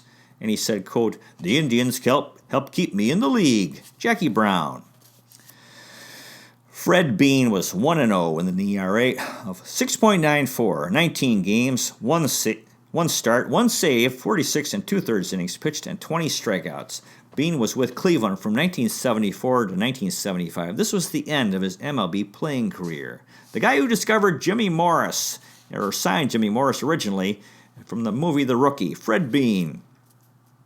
Jim Kern was 1-2 with an ERA of 3.77, 13 games, 7 starts, 71 and 2/3 innings pitched, and 55 strikeouts. Kern was with Cleveland from 1974 to 1978. Jim Kern. Rick Waits was 6-2 with an ERA of 2.94, 16 games, 7 starts, 3 complete games, a save, 70 and a third innings pitched, and 34 strikeouts. Waits was born in 1952 in Atlanta, Georgia, and he's 67 years old in 2019. For his career, he was 79 and 92, with an ERA of 4.25 and 659 strikeouts. Waits pitched for the Texas Rangers, Cleveland Indians, and Milwaukee Brewers from 1973 to 1985. He was the minor league pitching coordinator for the Seattle Mariners In 2014, he was the Seattle Mariners pitching coach. And pitching for the Tribe, he pitched the final game of the 78th season, was the winning pitcher against the Yankees, which forced a one-game playoff for the Yankees with the Red Sox. And the title and headline was "Waits Keeps Him Waiting." And that led to after he won that game, at the Fenway Park video screen recorded, "Thank you, Rick Waits, game tomorrow." And of course, that playoff game, Bucky Dent won for the Yankees on the 3-run home run late. In '87, he joined the Rimini Pirates in the Italian Baseball League and won 2 titles in '87 and '88 in Italy, and a European Cup title in '89. From '88 to '89, he was a player-manager there. He had 15 years in the Mets organization. In 2017, he was hired by Corey Snyder, another former Cleveland Indians, with the China Trust brothers in Taiwan as a pitching coach there. The minors, Waits pitched for the Oklahoma City 89ers. Rick Waits said, quote, "A lot of great things happened to me in Cleveland. Playing for Frank Robinson was good. He gave me the ball. He gave me a chance to pitch. I'll be forever thankful to Frank for giving me the chance. Frank Robinson knew the game as well as anyone. He was a tough guy, very aggressive, and nobody liked to win more than Frank Robinson. I enjoyed pitching for him. I sure did." After he won that game, the 9-2 against the Yankees, at the end of the 78th season, he received 1,000 thank you letters from grateful Red Sox fans, of course, before they played the game against the Yankees, which was lost by the Bucky Dent home run. The home opener of '79, he threw a one-hitter for the Tribe. Waits is the 4th winningest left-hand pitcher in Tribe history after Sam McDowell, C.C. Sabathia, and Joe Schott. September 9th, the Tribe Red Sox game, Waits was the winning pitcher, 3-2, and he said, quote, "Right now, we're the best team in the American League. We can't catch Boston anymore, but we can take any club on one-on-one. We have the pitching, the defense, and that's certain something that it takes to be a winner." Rick Waits. Jim Perry was 1-6 with an ERA of 6.69. 8 games, 6 starts, 37 2/3 innings pitched, and 11 strikeouts.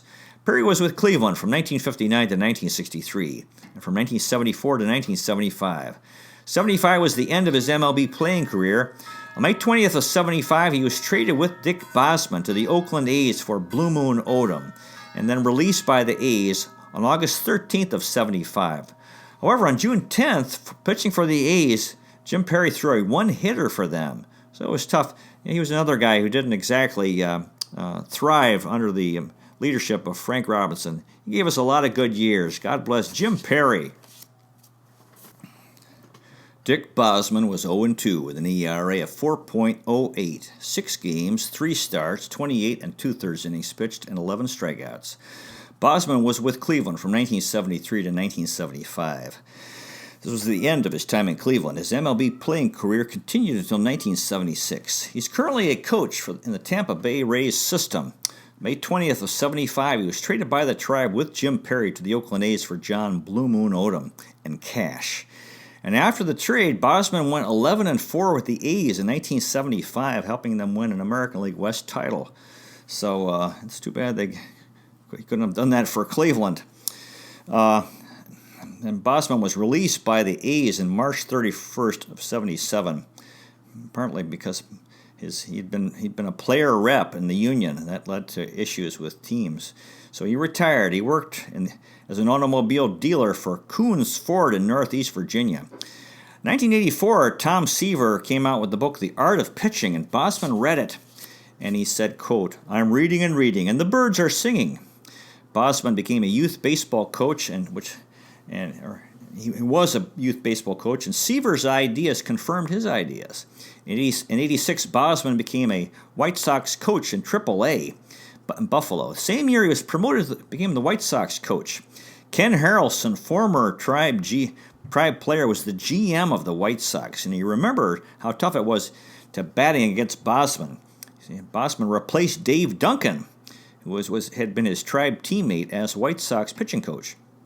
In 2002, Street and Smith baseball magazine article indicated that Dick Bosman invented a slide step, which was developed to quicken a pitcher's motion. and make it tougher to steal bases on a longer motion. Tom Levengood wrote, quote, "The slide step is a significant part of Dick Bosman's reputation and contribution to the game." In 88, he was the Baltimore Orioles minor league pitching coordinator. Bosman, with pitchers, liked to wear the catcher's gear to get to know the pitchers better by catching them.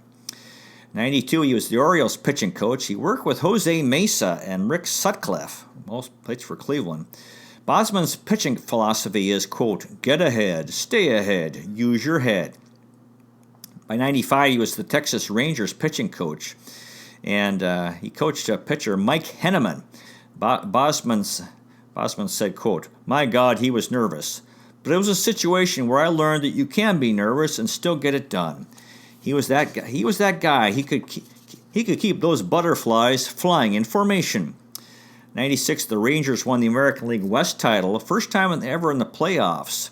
Bosman said, quote, "Having been there to begin the Texas Rangers' history in 1972 and get back there as pitching coach, to be the pitching coach to finally win a division title, it was special."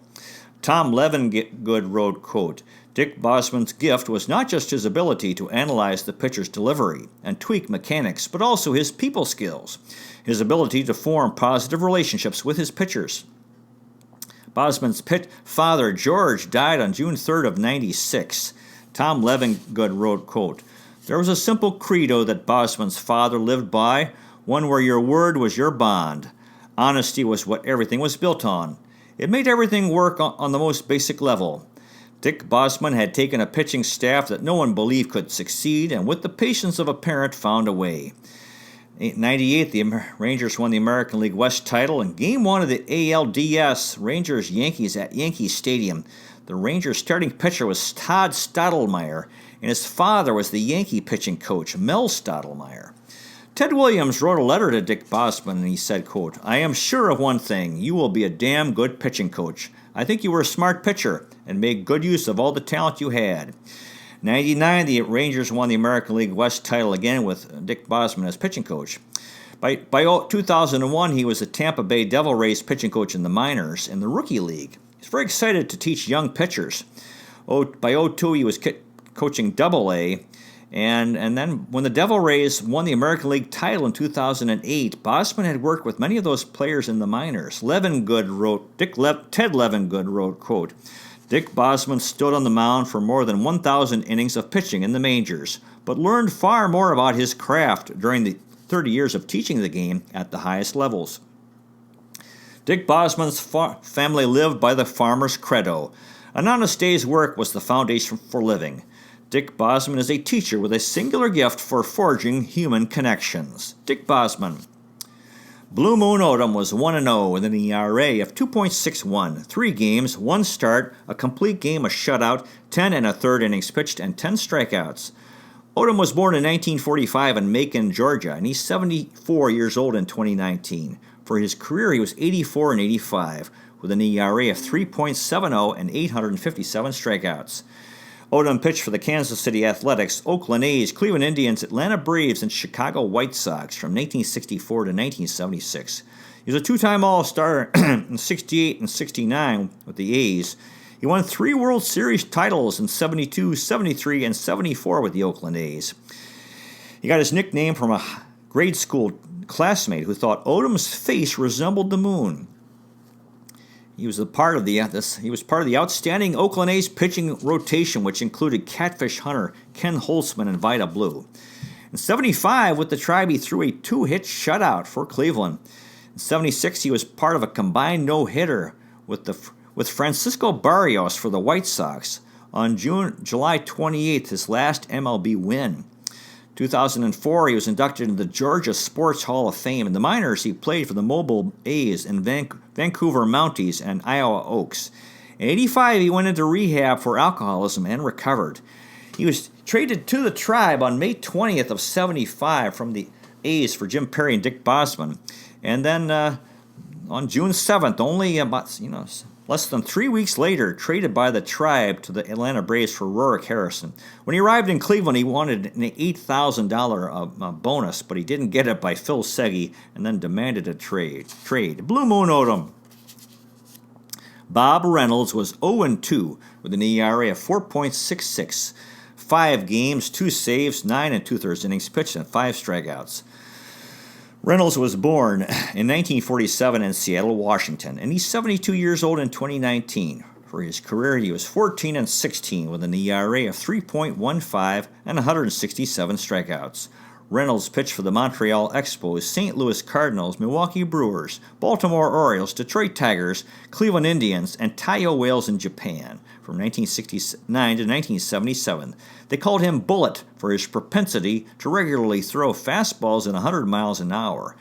He won American League East titles in 73 and 74 with the Orioles. In the minors, he pitched for the Buffalo Bisons, Evansville Triplets, and Magic Valley Cowboys, and Toledo Mud Hens, and Winnipeg Whips, and in Mexico for Tigres de Mexico. Bob Reynolds. Larry Anderson had no decisions and an ERA of 4.76. 3 games, 5 2/3 innings pitched, and 4 strikeouts. Anderson was born in 1953 in Portland, Oregon, and he's 66 years old in 2019. For his career, he was 40-39 with an ERA of 3.15 and 758 strikeouts. Anderson pitched for the Cleveland Indians, Seattle Mariners, Philadelphia Phillies, Houston Astros, and Boston Red Sox and San Diego Padres from 1975 to 1994. He won a National League titles in 83 and 93 with the Philadelphia Phillies, the only member of the Phillies to play on both the 83 and 93 World Series teams. He was a pitching coach in the minors for the Reading Phillies and the Scranton Wilkes-Barre Barons. He was a Phillies broadcaster from 1998 to the present. In 2012, Anderson was ranked number 2 by MLB Network, the top 25 personalities in MLB history. I think that's ranked 12th. In the minors, he pitched for the High Desert Mavericks, Oklahoma City 89ers, Portland Beavers, Reno Silver Sox, Salt Lake City Gulls, Tacoma Tugs, Toledo Mud Hens, and Williamsport Tomahawks, and in Venezuela for Tiburones de la Guaira. Larry Anderson. And finally, Jim Strickland had no decisions and an ERA of 1.93. 4 games, 1 save, 4 2/3 innings pitched, and 3 strikeouts. Strickland was born in 1946 in Los Angeles, California, and he's 73 years old in 2019. During his career, he was 4-2 with an ERA of 2.68 and 77 1/3 innings pitched.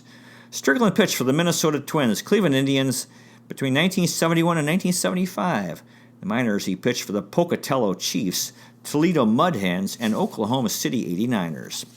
After the regular season in the ALCS, the American League Championship Series, the Boston Red Sox, American League East champions, defeated the Oakland A's, American League West champions, 3-0. Red Sox slugger Jim Rice was injured, did not play. Before Game 1, Reggie Jackson said, quote, "If I go to New York, they'll name a candy bar after me."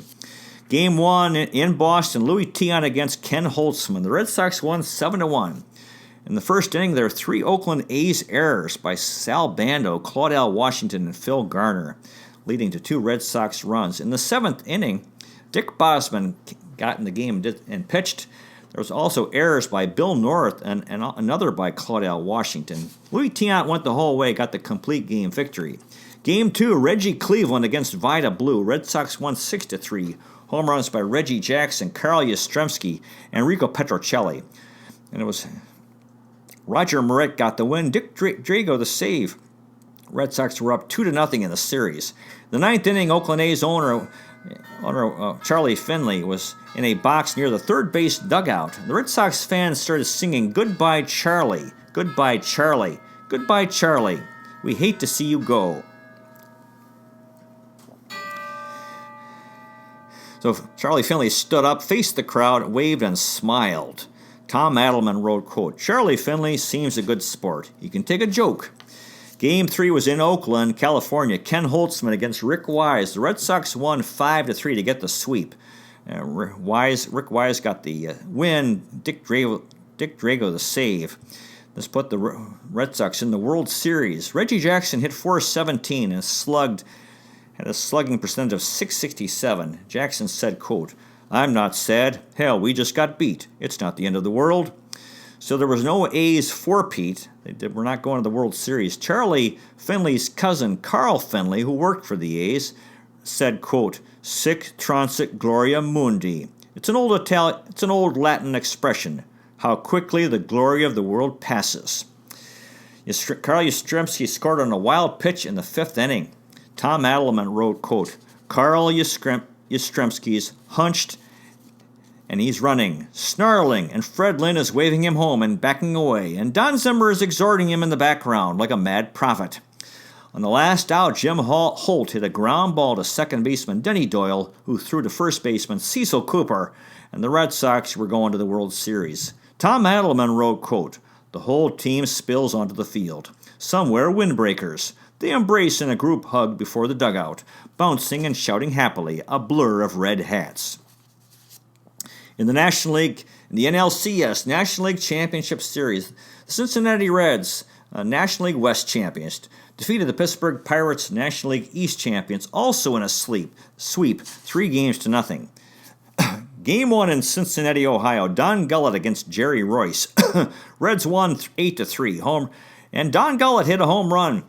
Pirates' Dave Parker, who grew up in Cincinnati and been a vendor at Reds games growing up, selling lemonade and hot dogs, and Frank Robinson was his hero. And this is Gullett had his first MLB home run and pitched a complete game. Game 2, Fred Norman against Jim Rooker. Reds won 6-1, home run by Tony Perez. And the Reds had 7 stolen bases in the game. Game 3 in Pittsburgh, John Candelaria against Gary Nolan. Reds won 5-3 in 10 innings, home runs by Davey Concepcion, Pete Rose, and Al Oliver.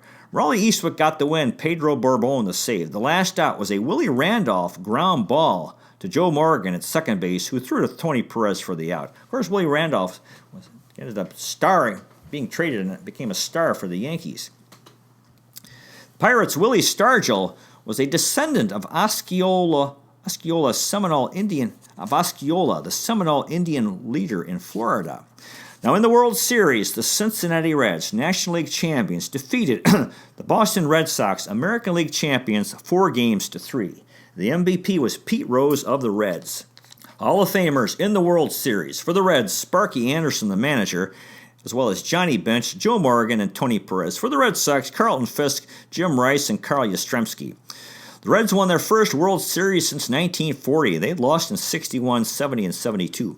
Before the World Series, Massachusetts Governor Michael Dukakis bet Ohio Governor James Rhodes 20 pounds of codfish against a bushel of Ohio corn that the Red Sox would win the World Series. Of course, Dukakis ended up becoming the Democratic nominee for president in 1988, but did not win. Game 1 was in Boston. Louis Tiant against Don Gullett. The Red Sox won 6-0. Bottom of the 7th, the game was scoreless. Louis Tiant had a leadoff single, his first MLB hit since 1972. And the Red Sox went on to score 6 runs. Tiant batted twice in the inning. And the crowd during the game kept chanting, "Louis, Louis, Louis." Tiant had a complete game shutout. After the game that night, Louis Tiant celebrated at home with family and friends and his parents, and especially his father. Tom Adelman wrote, quote, "Life for Louis Tiant's father has been nothing but struggle and sorrow and strife. Now his only child, his one son, has emerged victorious. He loses control and begins to sob." This is back at their home. Louis is also sobbing. This day has meant everything to them. As the father and son were together. Very touching scene. Game 2, Bill Lee against Jack Billingham. The Reds won 3-2. And the Red Sox had a 2-1 lead in the 9th. The Reds scored 2. That was pretty tough. Raleigh Eastwood got the win. Dick Drago the loss. So the Red Sox almost went up 2-0. After Game 2, Bill Lee asked how to characterize the World Series so far. Lee paused, looked thoughtfully into the distance, and said, "Tied." Before the game, Lee was asked if he thought it would rain. He said, quote, "Yes, otherwise we'll have a dry planet." Secretary of State Henry Kissinger threw out the first pitch. In the seventh inning, there was a rain delay. The Red Sox leading 2-1. Tom Adelman wrote, quote, all Sparky Anderson can think of is Cleveland in 1954. Al Rosen, Bobby Avila, Larry Doby, when they couldn't generate anything against the Giants, and they lost 4 straight. In the ninth, 2-1 Red Sox, who were 2 out, and Johnny Bench was on second with a double. Dick Drago pitching, and Davey Concepcion had a game-tying single. He stole a base, and then which was close. Ken Griffey Sr. singled, and the Reds got the win 3-2. So the series was tied 1-1. It was a tough loss for the Red Sox. Bill Lee said, quote, this is just like Clockwork Orange. I feel like I've just been shot with some strange drug, and you're watching how I react. I did my best, and I lost. I'll still be alive tomorrow, barring a traffic accident. Game 3 was in Cincinnati. Gary Nolan against Rick Wise. The Reds won 6-5 in 10 innings. Their home runs were hit by Carlton Fisk and Bernie Carbo, Dwight Evans, Johnny Bench, Davey Concepcion, and Cesar Geronimo, and Raleigh Eastwick got the win. It's a controversial play at the plate. Reds pinch hitter Ed Armbruster bunted and had a collision with Red Sox catcher Carlton Fisk, who made a bad throw after the second afterward. Red Sox argued interference, but the umpire said no. Bill Lee argued that the Red Sox manager Darrell Evans didn't protest enough. Lee said, quote, if it had been me out there, I would have bitten umpire Larry Barnett's ear off. I'd have Van Gogh'd him. The ninth, the Reds were up 5-3, and Dwight Evans had a 2-run home run and to tie the game 5-5 off of Raleigh Eastwick.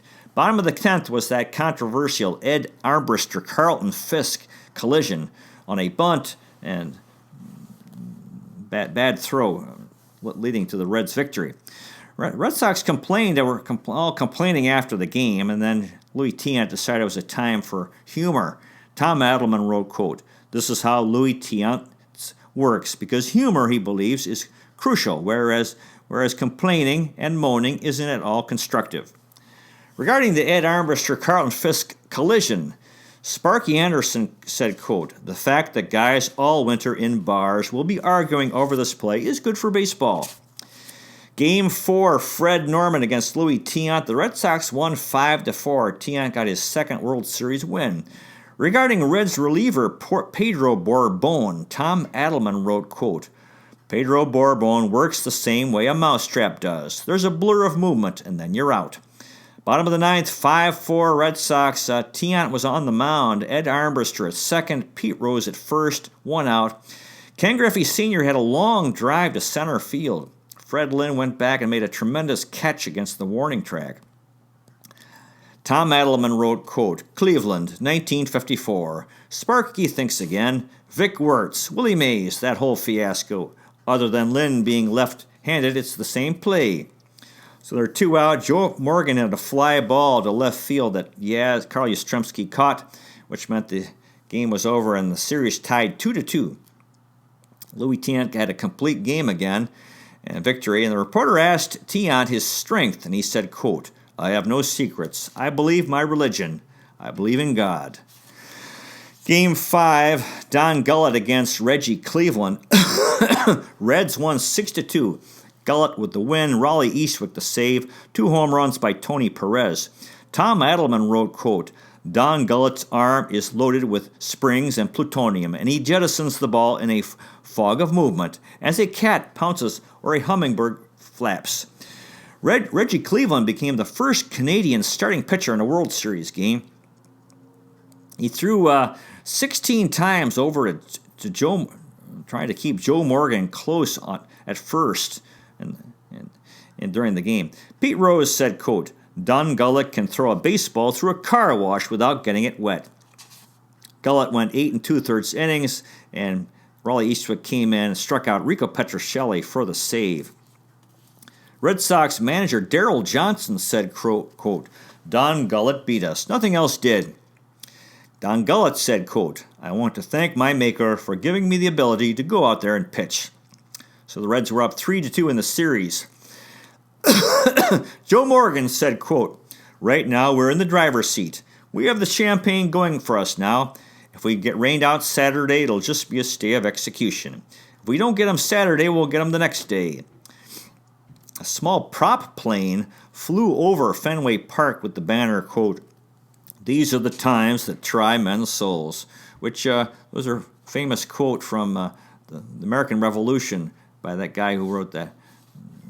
Thomas Paine, who wrote The Crisis after New York City fell and before the and George Washington was able to rally the Continental Army to defeat the British at Trenton, New Jersey. Game 6 was scheduled for October 18th, but there was rain in Boston. It was postponed.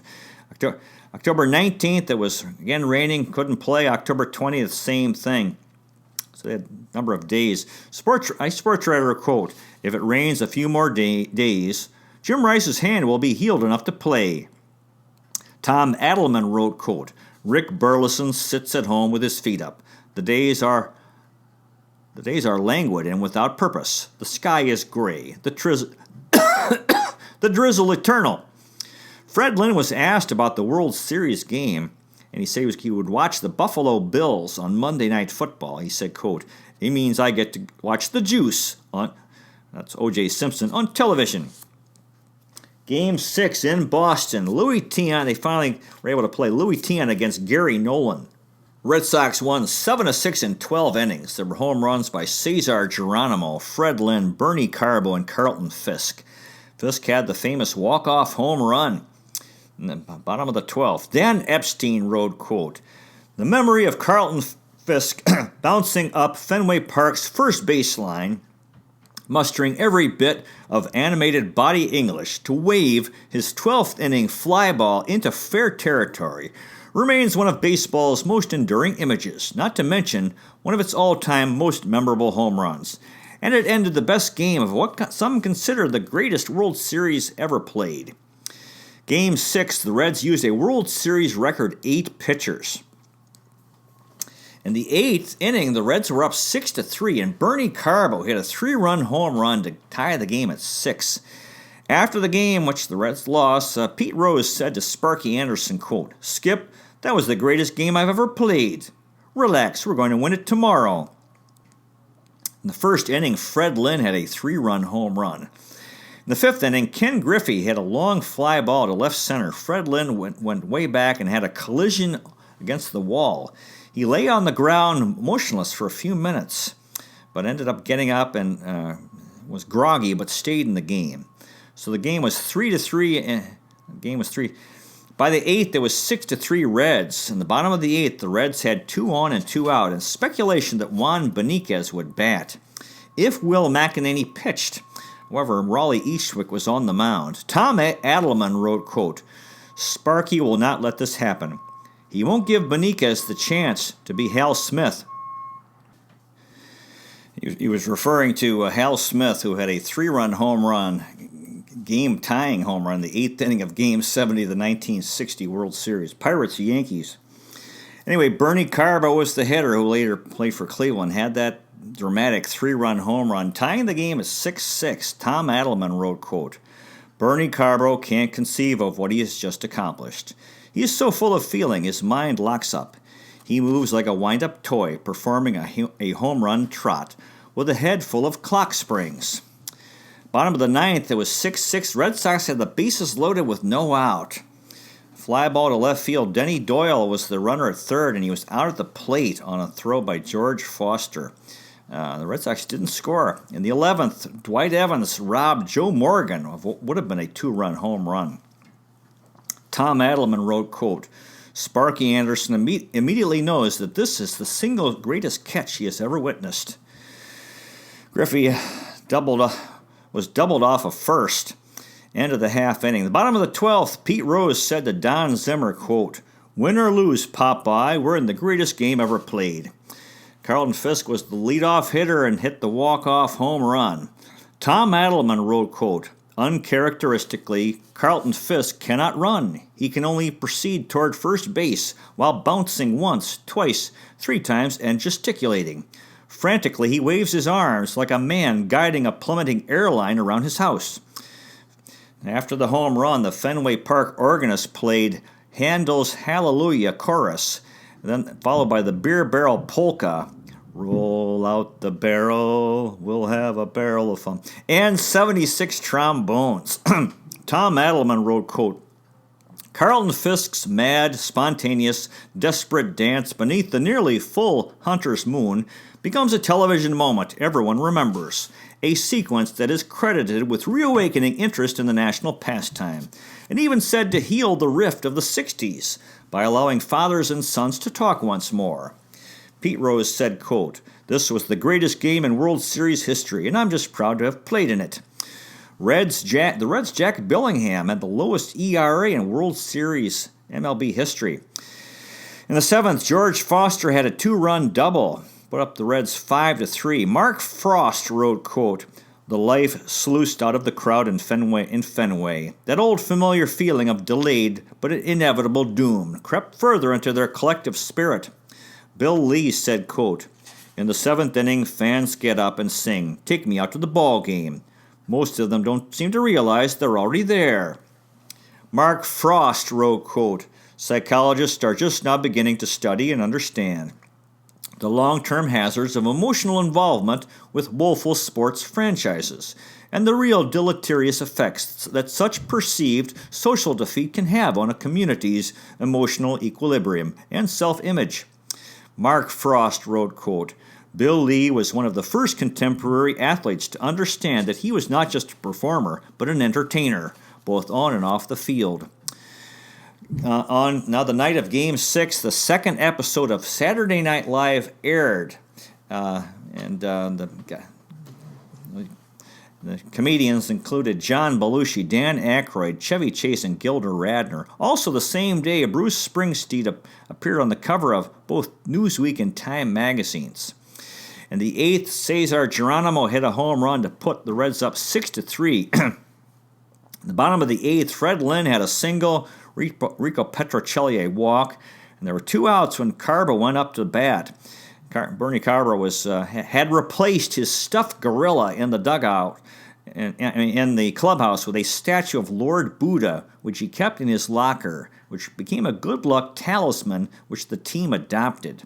Carbo had played for the Cincinnati Reds and Sparky Anderson, who was like a father figure for him. Before Game 1 of the series, Carbo spoke with Anderson apologizing for his misbehavior when he played for the Reds and thanking Anderson for what he had done for him.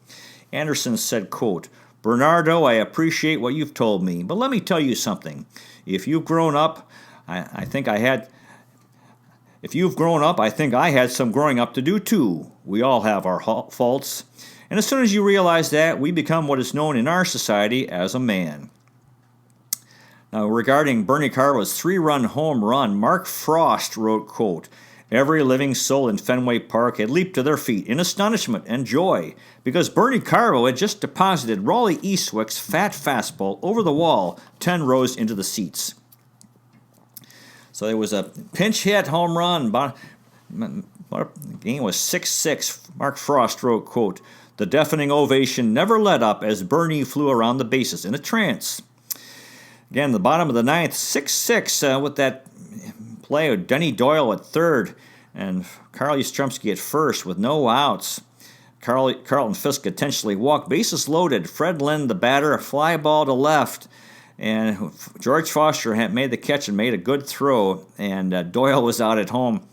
Would have been the game-winning run. Mark Frost wrote, quote, Just like that, 2 outs and almost dead silence. A dagger stuck in the heart of the crowd at Fenway. And then after that, Petrocelli grounded out, and of course, but then in extra innings, in the bottom of the 12th, Carlton Fisk hit the very famous home run. Game 7, Bill Lee against Don Gullett. The Reds won 4-3. Clay Carroll the win. Raleigh Eastwick the save.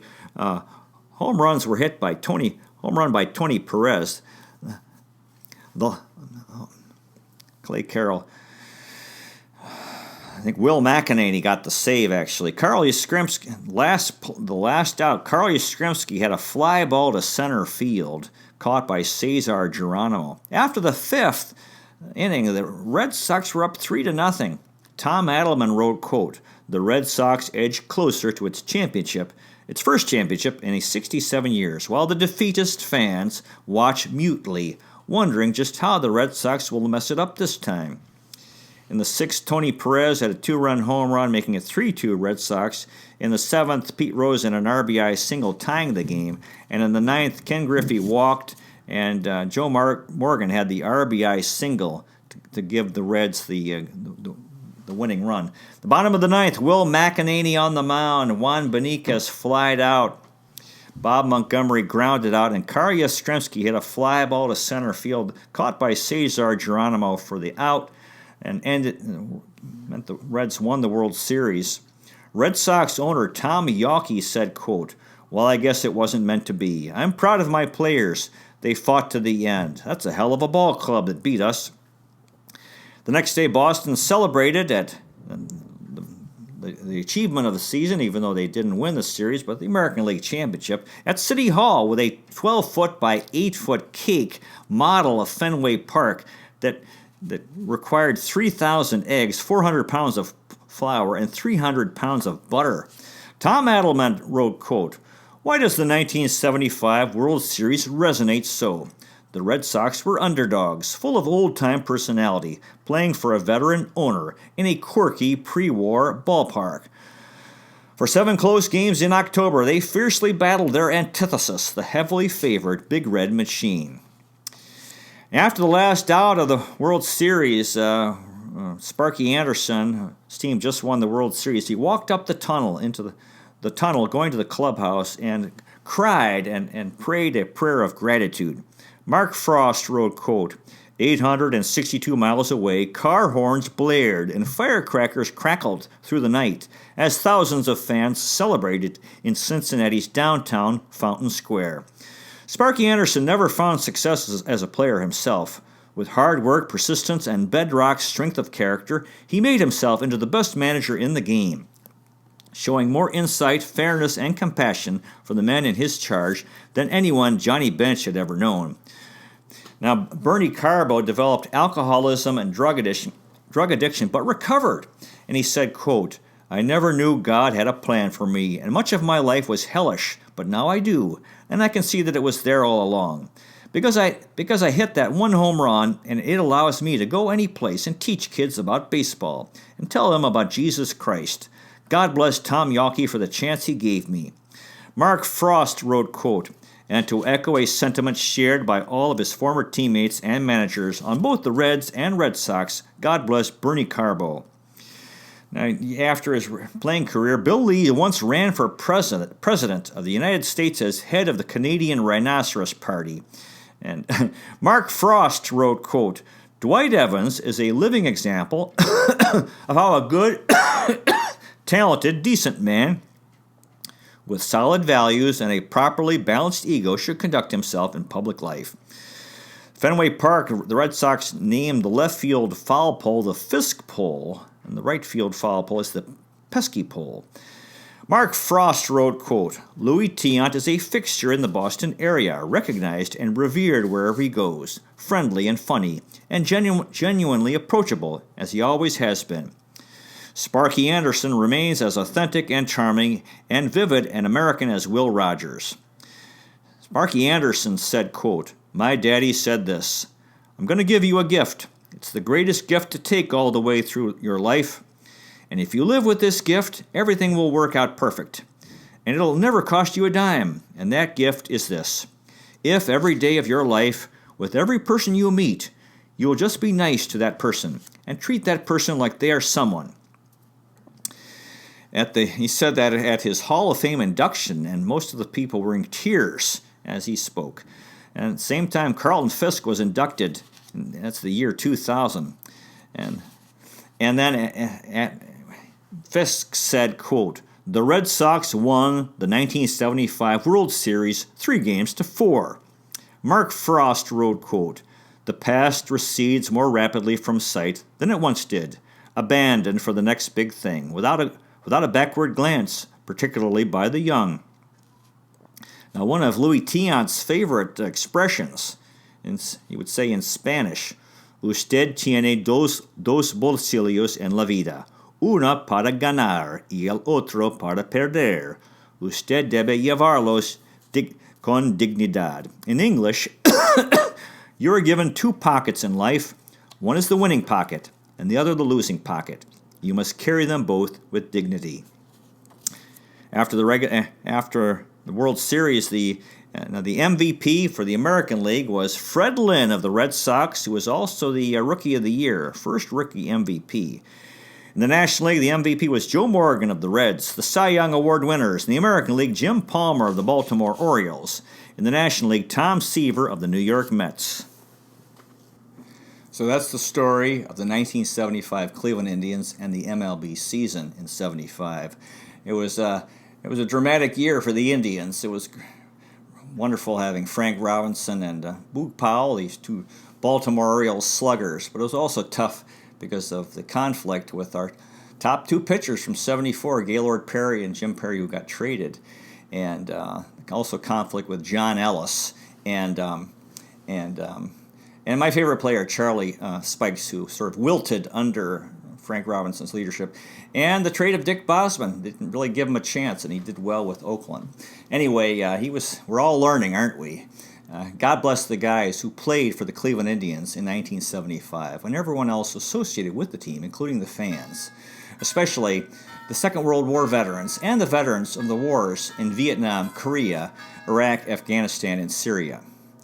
Captains of the Cuyahoga, lovers of Lake Erie, Terminal Tower Power, fans of the Free Stamp Statue and the Fountain of Eternal Life, Euclid Avenue Electricity, Severance Hall Stalwarts, Cleveland Museum of Art Enthusiasts, Rock and Roll Hall of Fame and Museum Rebels, Christmas Story House Happy People, Museum of Contemporary Art Maniacs, Cleveland Botanical Garden Goers, Old Arcade Admirers, Playhouse Square Seers, Settlers Landing Park Purists, Western Reserve Historical Society Wonders, First Energy Stadium Friends, Progressive Field Pals, Rocket Mortgage Fieldhouse Renegades, Cuyahoga Valley National Park Pioneers, Great Lakes Science Center Supporters, Holden Arboretum Enjoyers, and Cleveland Public Library Learners, Tribe, Browns, Cavs, Monsters, Gladiators, and Fusion Rule, and Spiders, Bulldogs, Rosenblums, Barons,